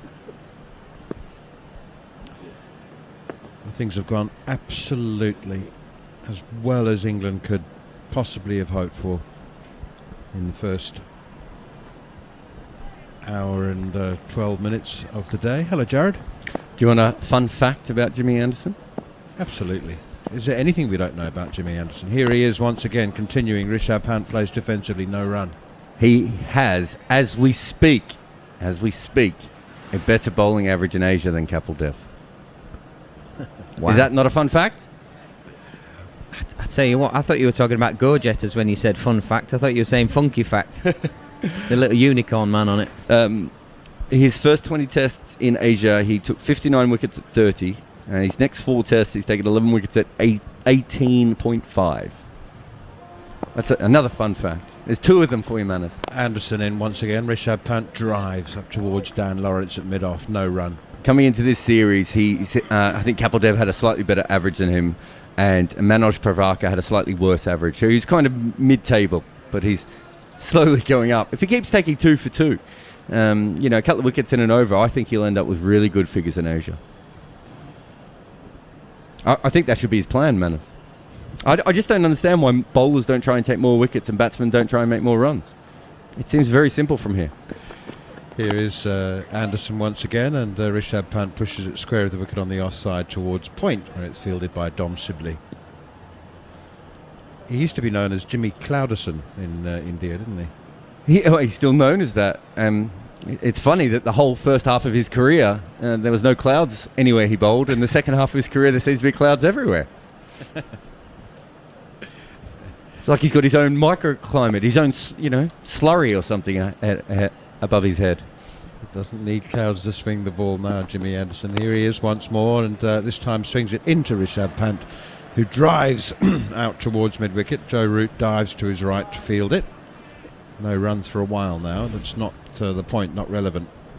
Just feel from a tactical point of view, you almost want Jimmy Anderson bowling at Virat Kohli with that bit of reverse swing, challenging the stumps. It's much harder for him bowling to left-handed Pant, but you want Jack Leach bowling at Pant, spinning into the stumps. It sounds as though it's going against what we've been talking about, but actually coming into the stumps now is more what you want on the fifth-day pitch. Anderson in, that's wide, and it's pushed at by Rishabh Pant. That looked like a lack of concentration, a lack of discipline from Rishabh Pant, and that's what Jimmy Anderson does, isn't it? Because you can swing it both ways. He puts that doubt in your mind about what to play at and what not to, and he's pushed it a wide one there and missed it. Yeah, but it's not England now. It's not where if he pushes at the wide one, the ball's going to carry to slip. You've got to be putting the pace on the ball now because the ball is dying. So actually the ball coming into the stumps is actually the more dangerous one now on a fifth day. Just the one slip in, and that's because the ball is dying off the pitch. Anderson in, and Rishabh Pant pushes this again defensively out into the offside. Rishabh Pant 6 off 14 balls. He's a player we all know, and he admits likes to score freely and often and regularly. Virat Kohli has 16 off 29. India 104 for 4. Their target is 420. And you would think that is no longer even remotely possible. Yeah, I think that one's gone. It's an interesting one with Pant, isn't it? Because essentially you're in a situation where you know his biggest weakness is outside the off stump. And they're attacking what they know to be his weakness, but this is a different kind of pitch and a different kind of situation.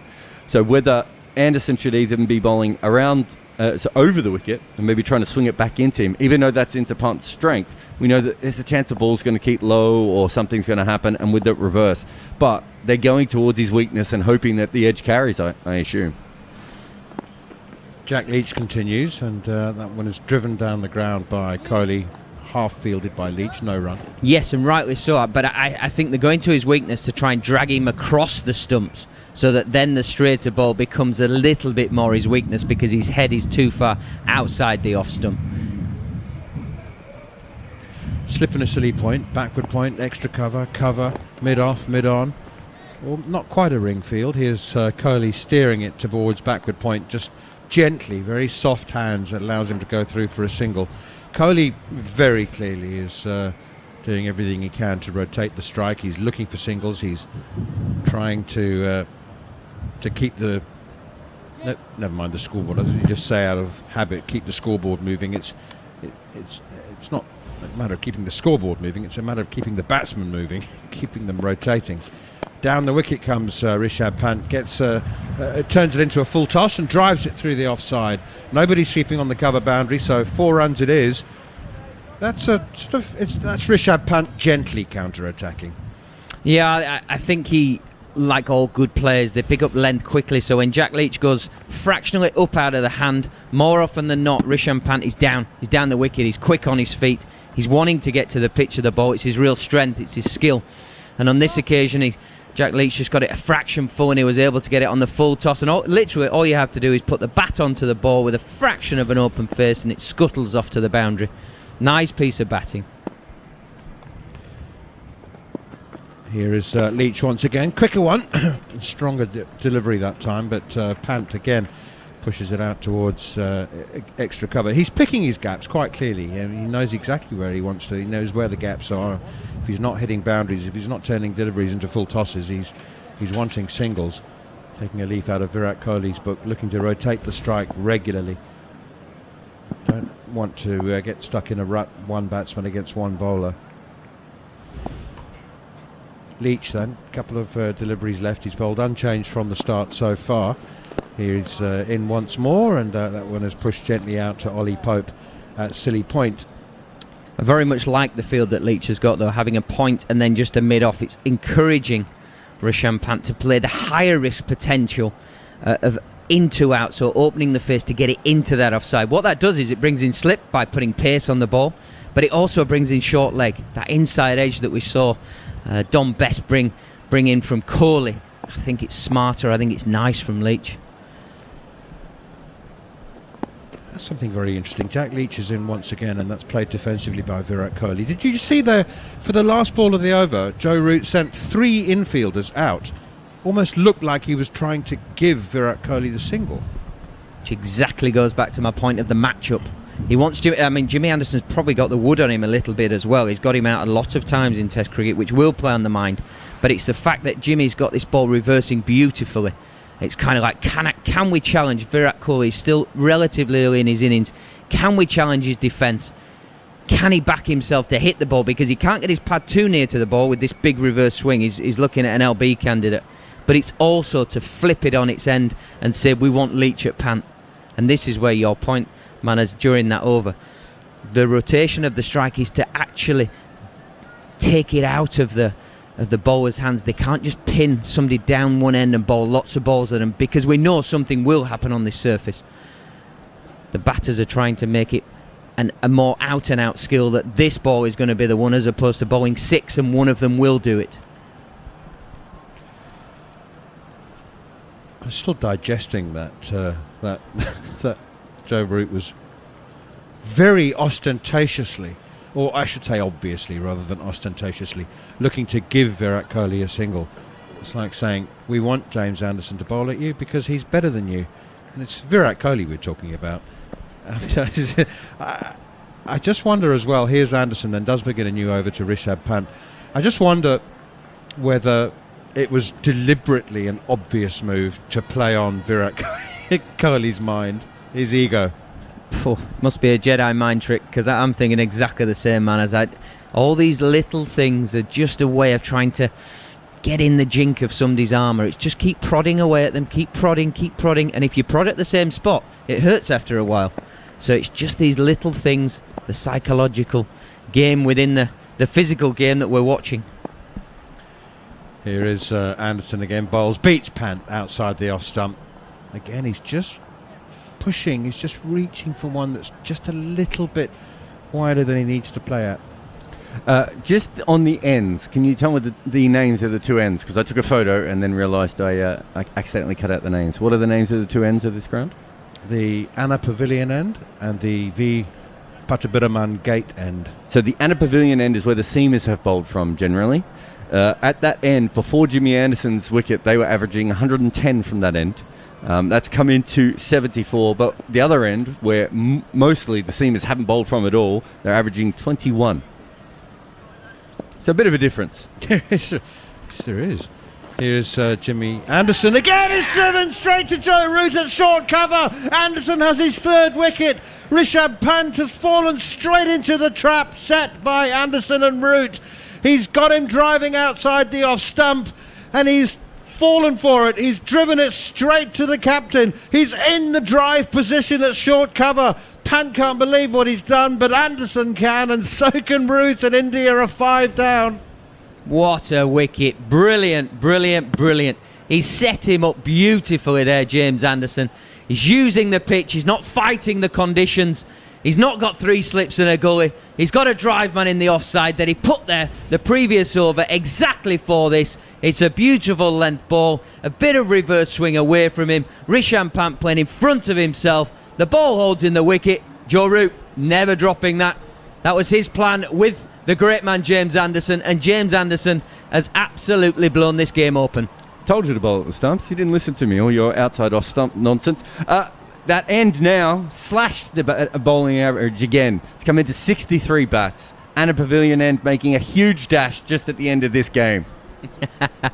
Oh, you've got to admire England's planning here. They've been so precise.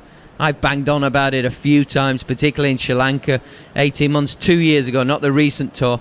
I just thought Joe Root was so well planned, meticulous in his thought process and captaincy, and this game he's been second to none. I can't think of a better display of captaincy, both from field settings, bowling changes, but also how he's looked after his players, obviously with the bit tap that Leach took. I think he's been amazing. And then you throw in his runs. This has been some performance from England so far. Still 5 wickets to get. Let's not get too carried away. Let's get those 5 wickets. But that was a wonderful piece of planning and execution from the great man Anderson. There will be. I think I should say this. There will be a partnership. There will be. And I know that England would have said that. They would have said exactly that when they had a chat yesterday evening or this morning before the start of play. Be patient, because there will be a partnership. I don't think they probably said we'll take 4 wickets before lunch. They probably said the opposite, actually. They probably said, you know what, it's going to be hard work getting through this top order, really hard work. Patience will be required. Yeah, they'd have been saying, take the game deep. Get to the last session. We'll take 4 in the last session to win the game. But take the game deep. Make it hard for them. But there will be a partnership. They may even go an hour and a half, 2 hours. They may even have a wicketless session. Who knows? They will have to be patient, but there will be a partnership. 36 all out. Yeah, that's the exception. Here's Anderson and a lovely little away swinger to the new left-hander Washington Sundar, and it's just a little bit too wide for Sundar to play at. It's a good leave. Really, just top quality from Jimmy Anderson and from Joe. What a game Joe Root's had, top scorer in both innings. His captaincy has been outstanding. I know that he doesn't make all the plans himself, and he certainly can't execute them, but him and the Brains Trust. Here's Anderson again, bowls Sundar forward, playing defensively, and there's no run. Just looking at the replay there, I wonder if we just missed a trick. It looked like Jimmy had possibly just come down the side of the ball a little bit more. We're so used to seeing Jimmy set the seam up, bolt upright. Just looked like maybe there was a fraction of a bit of a cutter without it being a full-on sort of off-spin cutter, just a little bit, just to hold it in the surface. Either way, the setup and outcome was magnificent. No, it was definitely a cutter on the replay. Here's Anderson again, bowls. Forward comes Washington Sundar, pushing it out on the offside, which just makes the wicket even better. It really does. It just means the whole sort of 4, 5, 6 balls lead up to it is just brilliant from England. They're reading the conditions, they're reading the situation, they're reading the opposition, and then to boot, it's executed quite brilliantly. So Jimmy Anderson now 610 wickets, another 10, and he'll be in 3rd place by himself with 620, by overtaking Anil Kumble, who's got 619. 10 more wickets, he'll be up behind the 2 great spinners, Muralitharan and Warne. What a cricket legend. Andrew McKenna, over to you for the next 20 minutes. Cheers, Manners. Anyone want to talk about the declaration still? See, I think that's now officially out of the window as a topic. England taking 4 today. India resuming 39 for 1. They are 110 for 5. Don Bess is about to bowl the next over, the 34th of the innings. He's wicketless so far. He's gone for 26 actually in the 5 overs he's bowled. Leach and Anderson with the wickets. 2 for Leach, 2 for 56, and 3 for 7 for Anderson so far. Bess is going to bowl over the wickets to the right-handed Kohli with that packed leg side once again. It's another full toss, but Virat Kohli has actually managed to hit into out and through cover away for a 4, because there's not many fielders on the offside. It runs away to the boundary. India 114 for 5. Kohli goes to 21. Yeah, lightning couldn't strike twice with the wonderful cricketers. Rahane, a similar ball, smacked it straight to Joe Root in the first innings. Not Virat Kohli. Precision, into out, as you say, Macca, just finding the gap, making sure he beats the field. Bess is in. Kohli turning this to Pope at short leg, and there is no run. So much on Kohli's shoulders in terms of Indian cricket, full stop. So much now today. He and Sundar. Sundar, of course, played brilliantly in the first innings. Kohli gets a ball that's short, and he really savagely tries to pull this into the leg side. He hasn't actually timed it well, so Jofra Archer is going to have to go herring after this one all the way out to the boundary. He's flicked it back and gone crashing into the advertising hoardings. Now has to pick himself back up, get over the rope. They're going to check this one, I'm sure, give it up to the third umpire just to make sure that Jofra Archer hasn't touched the advertising. I don't think he did. I think he did pretty well in the end, and unless he's flicked it back onto his own foot, I think he should be okay. And yes, they've checked it and they are absolutely happy, but that's 2 deliveries in this over from Dom Bess. Haven't been quite what he was looking for. One's gone for 4, one's gone for 3. Brilliant commitment there from Jofra Archer, putting his body on the line. He smacked into the advertising boards back first, absolutely nailed himself. I mean, the advertising boards are the old sort of LCD ones, as Bess comes around the wicket to Sundar for his delivery. Sundar pushing out on the offside. There's not much give in those big LCD screens, so compared to the old sort of plywood, I think it was, that they used to use, at least there was not much give in that wood, but there's a bit more than there is on those big electronic screens. Bess wheels his arm around, then gets into a tucked position, 3 steps in. Oh, he's taken the outside edge of Sundar's bat with an absolute ripper, and the 6th wicket hasn't gone down. It's not been given by umpire Chowdhury, and England are so convinced they review that almost instantaneously. They are convinced that that is number 6 and that Sundar will be given out on the review. It is 117 for 5, shortly to become 117 for 6. England are convinced. It's a fair delivery. Spin vision, please. So it's not a no ball. That's the first thing you absolutely have to check. Now then, it seems to have grazed. Did it graze the outside edge? Yeah, that's a healthy nick, Macca. Healthy nick. Hold it forward. Well, Ball passing very close to the bat. Ultra edge, please. I don't know quite why they didn't go for ultra edge to start with. Now they go for it, and we see the spike. Freeze it there, please. Clear spikes when the ball is next to the bat. On-field umpire on screen, please. Anil, you have to reverse your decision. You're on screen. Give out, please. Umpire Chowdhury has given some fabulous decisions in this game. That one, though, he didn't get quite right, and Washington Sundar does walk off, caught behind. Jos Buttler takes the catch off of Dom Bess, and India are 6 down. Yeah, Sundar, as soon as Joe Root referred the original decision, Sundar was off. He's probably almost got his pads on by now. He wasn't hanging around. He knew he'd got a good piece of that. We have the benefit of the slow-mo here, so not criticising the umpire, but there was a big deflection, a big nick. All the England fielders around the bat were very, very happy with that one. What a lovely piece of bowling from Bess. Around the wicket, a little bit of angle stroke, drifting, and then the ball bit and turned off the pitch. And Sundar just propping outside his off stump. Smart bit of work from Jos Buttler, to be fair, because the ball did bounce a little bit and it went high to his left, but smack in the middle of that left mitt. And England are all over India here, absolutely all over them. At close of play at the end of day 4, India were 39 for 1 after 13 overs of their innings. They've now had 34, well, 1 ball short of 34 overs. They're 117 for 6. If you are just waking up, if the alarm has just gone off at 5:30 this Tuesday morning, your timing appears to be perfect. If you set it for later, you might not be getting a great deal of cricket. What a start, what a performance. Darren Goff's moved back in alongside me. This has been perfect from England. Brilliant, absolutely brilliant from England. Jimmy Anderson set the ball rolling, and it's been unbelievable, really, Jimmy Anderson.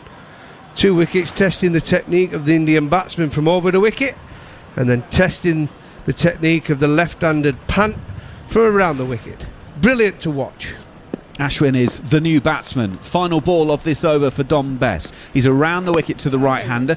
It's a full ball, almost Yorker length, and Ashwin will turn it into the onside, and there is no run. So that is the end of the over here on TalkSport 2. 117 for 6 are India England are 4 wickets away from winning this Test match. Steve Harmison's also moved in.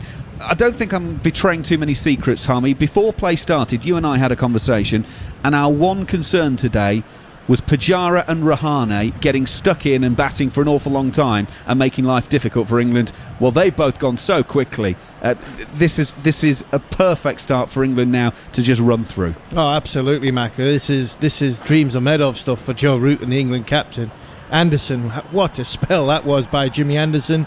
But I think that, again, credit to the captain for the way he's marshalled his troops and his decision making coming around. You know, the bowling changes and Jimmy testing. This is why Jimmy's got 600 plus Test wickets.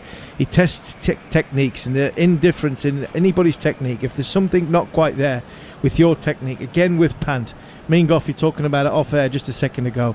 Jimmy Anderson's thinking, right, if I run up bowl around the wicket, top of off stump for 4 overs, I'll get Pant out because he'll make a mistake, and he did. This is the modern day batsman. So Anderson's been brilliant. Bess and Leach have bowled good balls. You know, they've bowled some indifferent, but they've bowled some wicket-taking balls and good balls, and that's what you've got to do.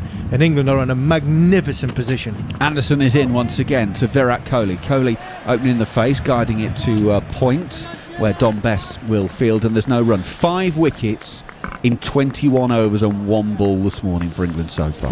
I mean, there must be frustration there from Virat Kohli, the way he's seen his team collapse. Like I say, it's been just genuine bowling from Jimmy Anderson, like I said, putting the ball and doing the basics, getting it on a good length, testing the techniques, but to lose the wickets they've lost this morning, it's not been great from India. Anderson is in once again. Kohli again playing from the crease, finds Bess at backward point, and there is no run. Here's a question for you though. England, we know, have got this plan for this winter. 3 days between this match. Would the plan have been to play Anderson in the first and rest him in the second and play Broad? Well, you now can't do that, can you? Well, I thought Broad were excellent in Sri Lanka first test and they rested him for the second one. Obviously looking forward to India. It will be interesting. I think if they win this test match, it'd be hard to leave one of them out.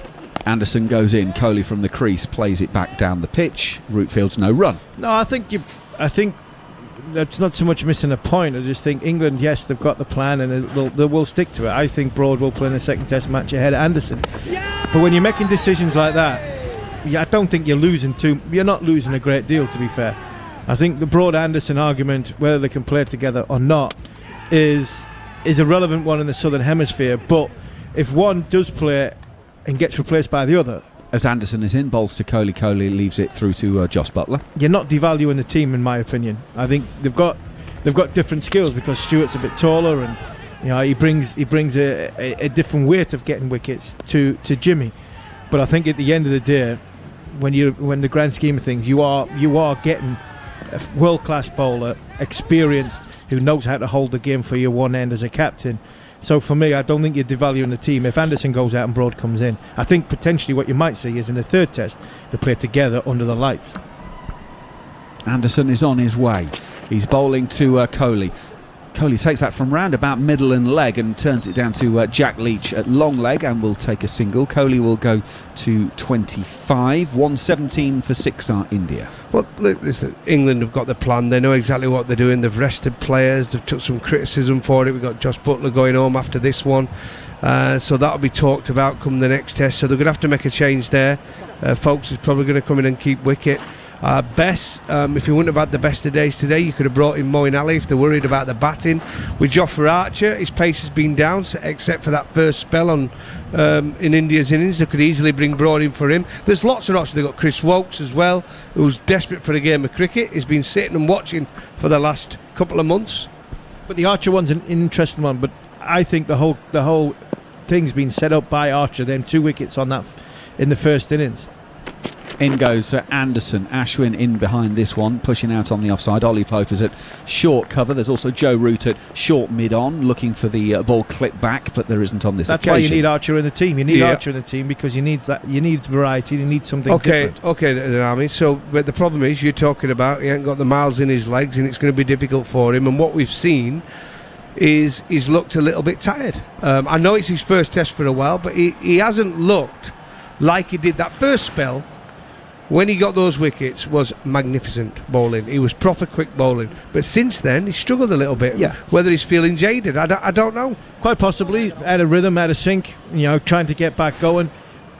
I still think you play him in the second test match, and then if he's tired, you rest him for the third one, because under the lights, when the ball might do a little bit more, then you potentially have Broad and Anderson that come in that. What you might find in this next test match, because of the amount of time that the sun's been on the ground, you might need a third spinner. So Moeen Ali might fit in as one of the batsmen. Well, I think what we've proved is there's a debate to be had. So Neil Manthorpe is actually going to be having that during the lunch break with Jared and Gareth Batty, talking about team selection. You'll also hear a little bit from Ed Smith during the lunch break as well. So that's 20 minutes or so away. How many wickets down will be India by that stage? They're 6 at the moment as Best starts a new over. Around the wicket to Kohli. A little bit short. He's able to just turn it around the corner. Jofra Archer will field round the square leg region, and they take a single. 119 for 6 are India. It's TalkSport 2. England hunting their 14th win in India overall, and what would be their 4th ever victory in Chennai. As the boys have mentioned, back-to-back test matches in the same venue. So if they win in this, they'll feel pretty good going into the second test of this series. Bess around the wicket. Ashwin's coming down the pitch, pushing into the offside. Anderson will field at mid-off. Ashwin is off the mark with a single. Another full toss from Dom Bess. But as Army said, both the spinners have bowled some terrible deliveries, but they've also bowled some absolute great deliveries. Wicket-taking balls, yeah. Can you imagine if they could create pressure and still bowl those balls? That's what makes the real elite. When we're talking about elite spinners and you look at Ashwin, that's what he does. He creates pressure and bowls magic balls.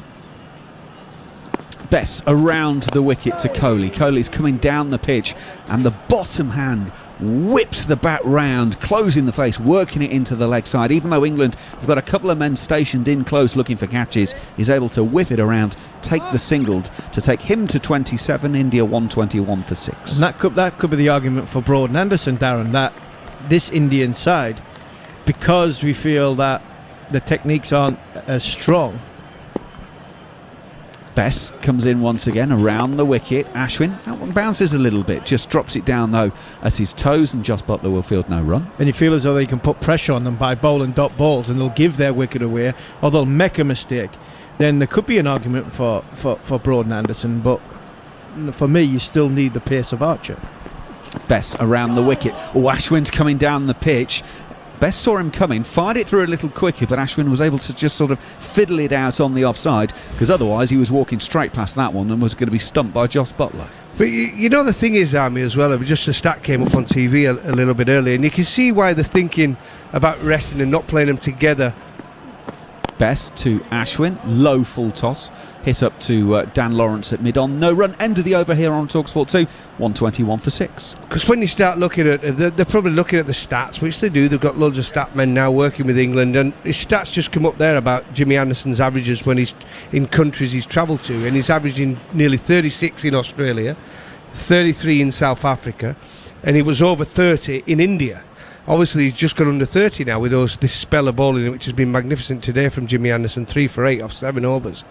So they probably looked at those stats and think of the tours coming up and thought, right, we can't play them both together because we can't have our 2 opening bowlers when we go to Australia next year averaging 35, 36, and that's why we're not winning. So that's why they're alternating them. Yeah, but I would throw something else into the melting pot, and I would say I don't think Jimmy and Brodie are bowling. I think they're bowling as good now, if not better now, than they have, and it sounds stupid, than they have in what they were 5 years ago. And I'm not sure if that's because the techniques of the batters have dropped. Anderson's spell is over. Archer will start a new over. Kohli works it into the onside and finds Rory Burns at shortish mid-wicket. I'm going to hand it over to Mark Nicholas to take over the ball by ball. Yeah, well, they get more rest, that's one thing, so more time to prepare and perfect. They may not like that time away from the side, but actually I think its knock-on effect over time is very good for them both. And they've worked hard at developing their skills. They push each other by definition. One is a motivation for the other. Here's Archer again, and it's very lucky for Virat Kohli. He goes forward, the ball stops in the pitch, and he keeps his hands moving through the line of the ball, so it pops over the umpire's head and runs away down to the straight boundary for 4. Kohli moves to 31 now. It's 125 for 6, but that's proof of a worn pitch posing problems for even a great player. There'll be a few nerves come the next test match when the toss of the coin goes up. I think we've all seen there's only one thing to do in Chennai if you win the toss, and that is bat first. Yeah, well, you got to bat out of your boots really in the first innings, and you can secure the match, as Archer's too full and too straight, and it's easily worked by Kohli. The obvious thing about Archer is that he's not bowling at top pace, and given he's not a mover of the ball, particularly in these conditions, I don't see him reverse swing it much. You wonder what the thinking is, A, from Archer and B, from Root and Silverwood.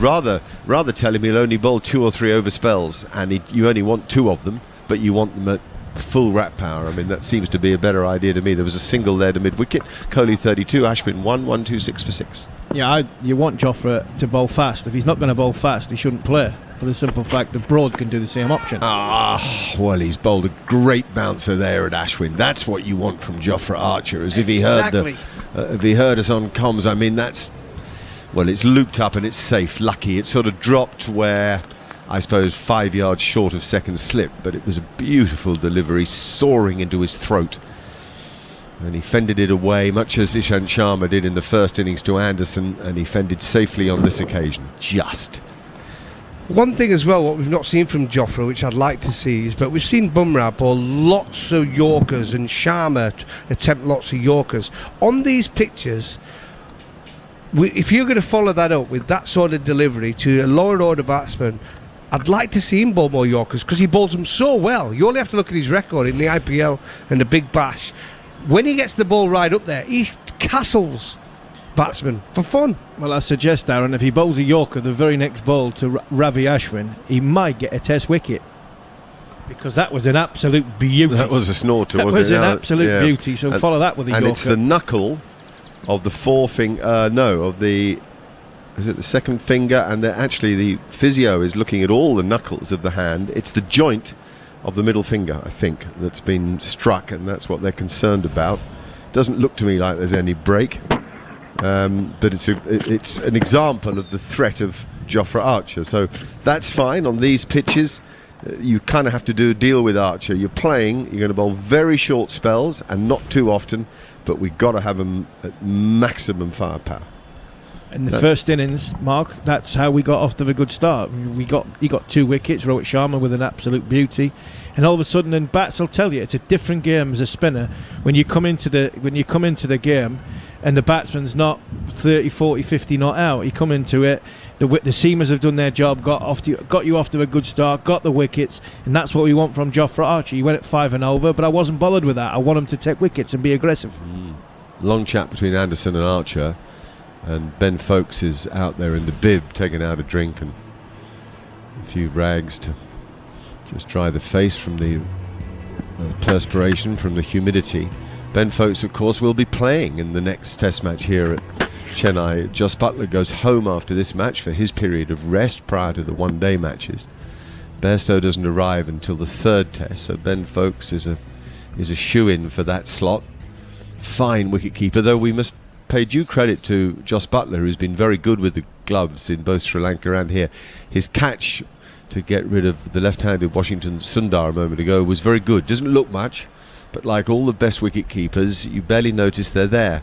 And in fact, the ball bounced and left the batsman, came off a good sort of thickish edge, if that's right, and he took it moving away to his left side, riding the pace of the ball. It was a lovely bit of wicket keeping with nice soft hands cushioning that ball.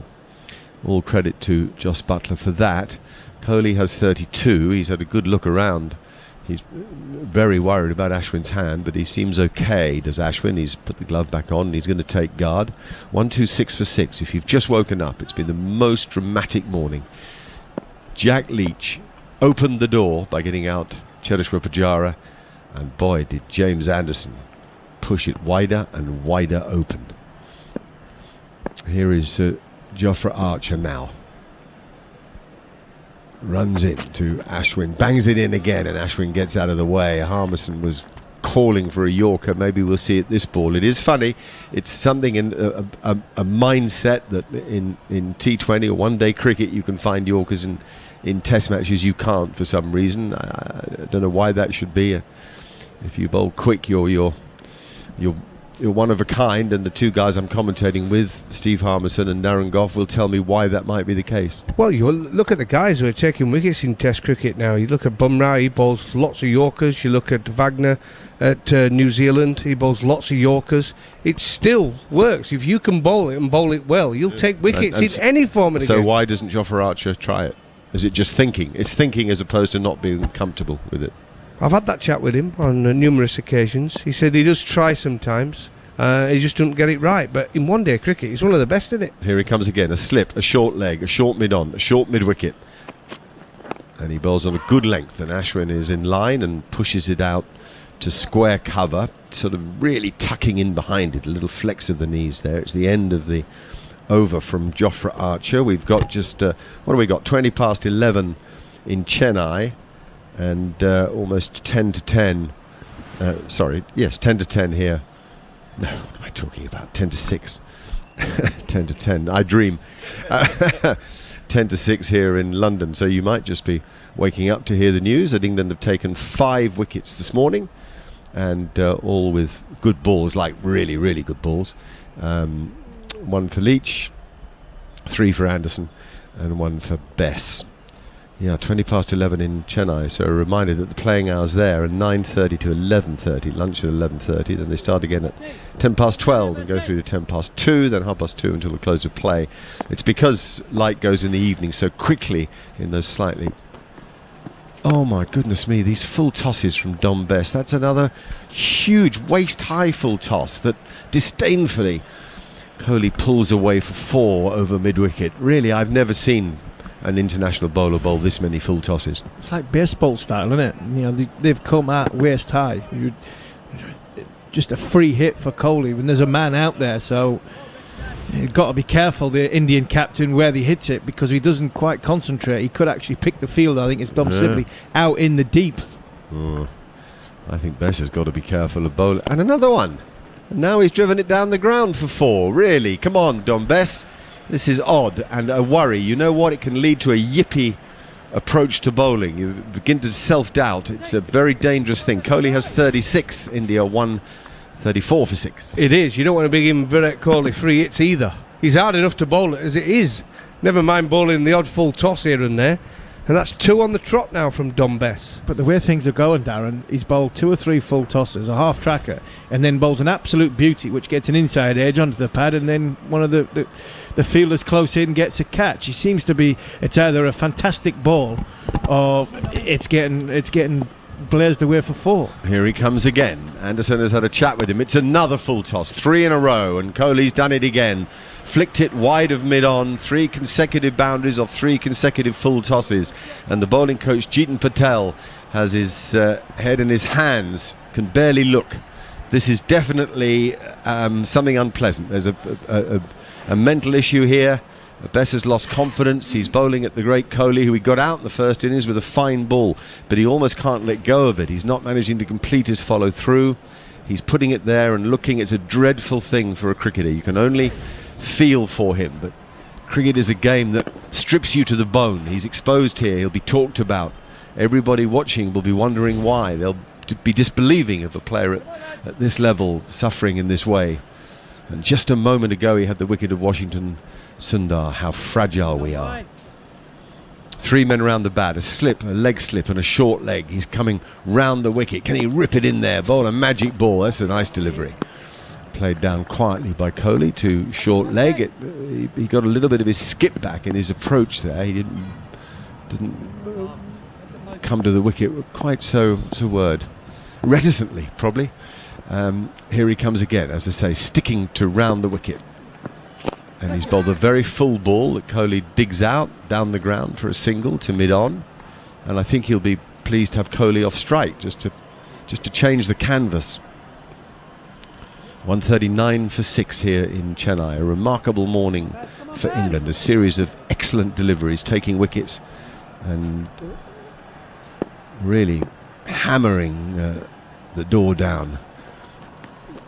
Now this time it's a long hop from Bess, and he's back pulling it is Ashwin, but thankfully to square leg where Jofra Archer jogs round to do the fielding.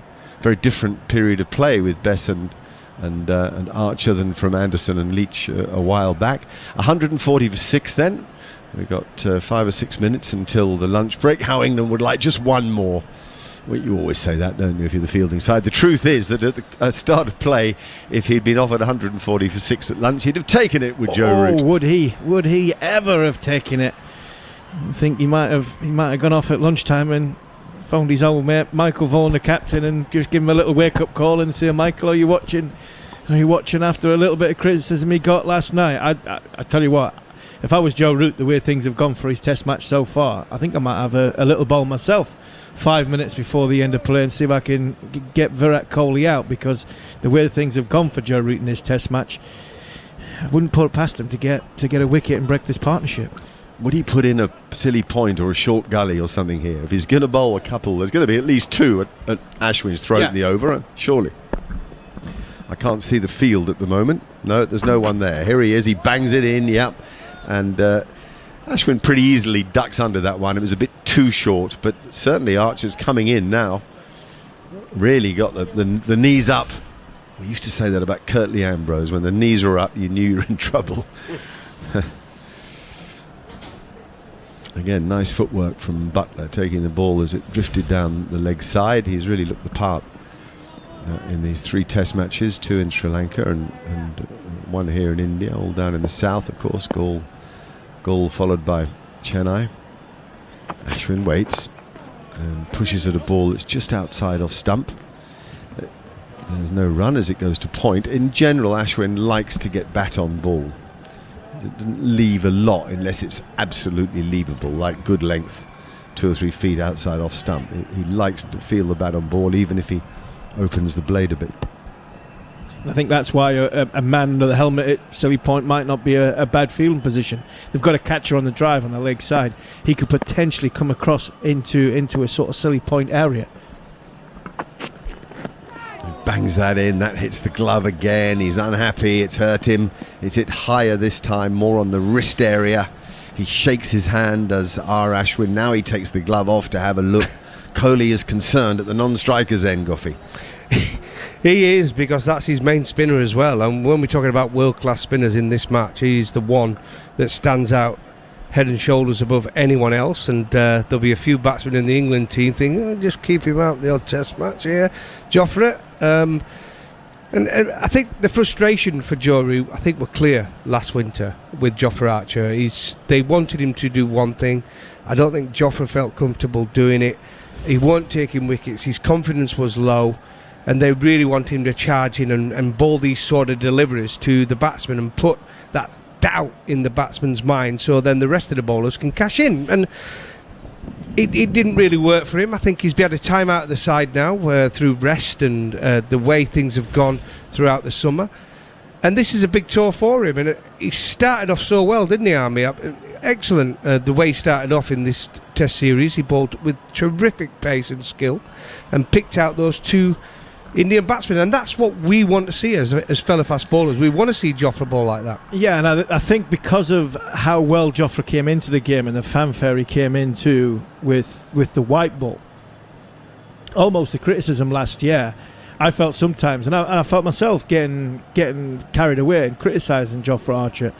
But I think when you look back at it and you sort of take a step back and analyse what's happening with Jofra, he's still a young man. Oh, he's learning. He's still learning. He's only played 11 test matches. So last winter probably stood him in good stead for his career going forward.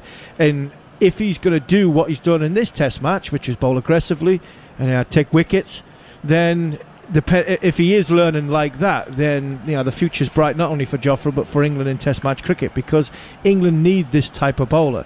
By the way, this is great bit of experienced cricket by Ashwin and Kohli. Getting hit on the hand, bringing all the physios out, a couple of minutes before lunch, making sure this could potentially be the last over before lunch. Well, it's not going to rain, walk off. There's still 2 sessions left. It's not going to rain. They're still going to bowl the overs. Oh, absolutely. But well, that's true, Goffey. 40 minutes. 40 minutes is a long time when you. Also, and if the miracle happened and you did get towards the close of play with a wicket or two in hand. What happens here is the light comes down very quickly, so actually you mightn't get all the overs Absolutely. in. You get that sort of smog early. Let's hope we're not talking about cricket in 4 hours' time. But And it's a bit more cloudy though as well, Mark. Anyway, he's ready now. He's ready. Smacks the ground. He's lifted the bat. He waits for Archer, who bangs it in and hits him again. And it flies over Butler's head. He does the chasing, but to no avail. That was a quick ball. This is a very different Archer from the one 2 overs ago. Come on, Jofra. This is what we like to see, because this is a slow pitch. Let's just get it straight this. But sometimes for a batsman, especially a lower order batsman, there's no mug Ashwin with a bat, but they like to play it. They like to stand there when it's going faster. They can just duck and move slightly. But when you're playing on these slow pitches, you're always looking in your mind to play the ball. But Jofra has obviously got that little bit of extra pace, and he can surprise you. And the physio's out again now for the third time in, 10 minutes? Less probably, yeah. It's hit him full on the badge of the helmet, that. And flown over Butler. 135 kilometres per hour, that ball. It looked quicker, you'd have to say, but very often the speed gun registers quicker when the ball's full, delivered flat out of the hand. When you bowl it into the pitch, it doesn't seem to register quite so quick. There are apparently reasons for that, but he's laughing, Ashwin. He's having his helmet checked out, and he'll get the all clear, because it seems it's held together structurally perfectly well. Yep, he's putting it back on. 2 balls left in this over. One of them needs to be a ball that's going to hit the stumps. If it's not a Yorker, at least a ball that could hit the pads or the stumps, because Ashwin will be back and across. Well, he's setting him up, isn't he? He's setting him up, Mark. I would expect one of these next 2 deliveries to be right up there, full at the stumps. Slower ball? Even that, because he's got the fielders set for those catches, hasn't he? We saw Jimmy Anderson get a wicket with a slower ball, run his fingers over the seam. Goffey, this is the double bluff, boys, isn't this? Where you bring him in close for the fend off, and then you do get it up to the stumps. Yeah, whether he goes for the full-on Yorker, the same effort he put into that short ball or the slower ball. Here we go then.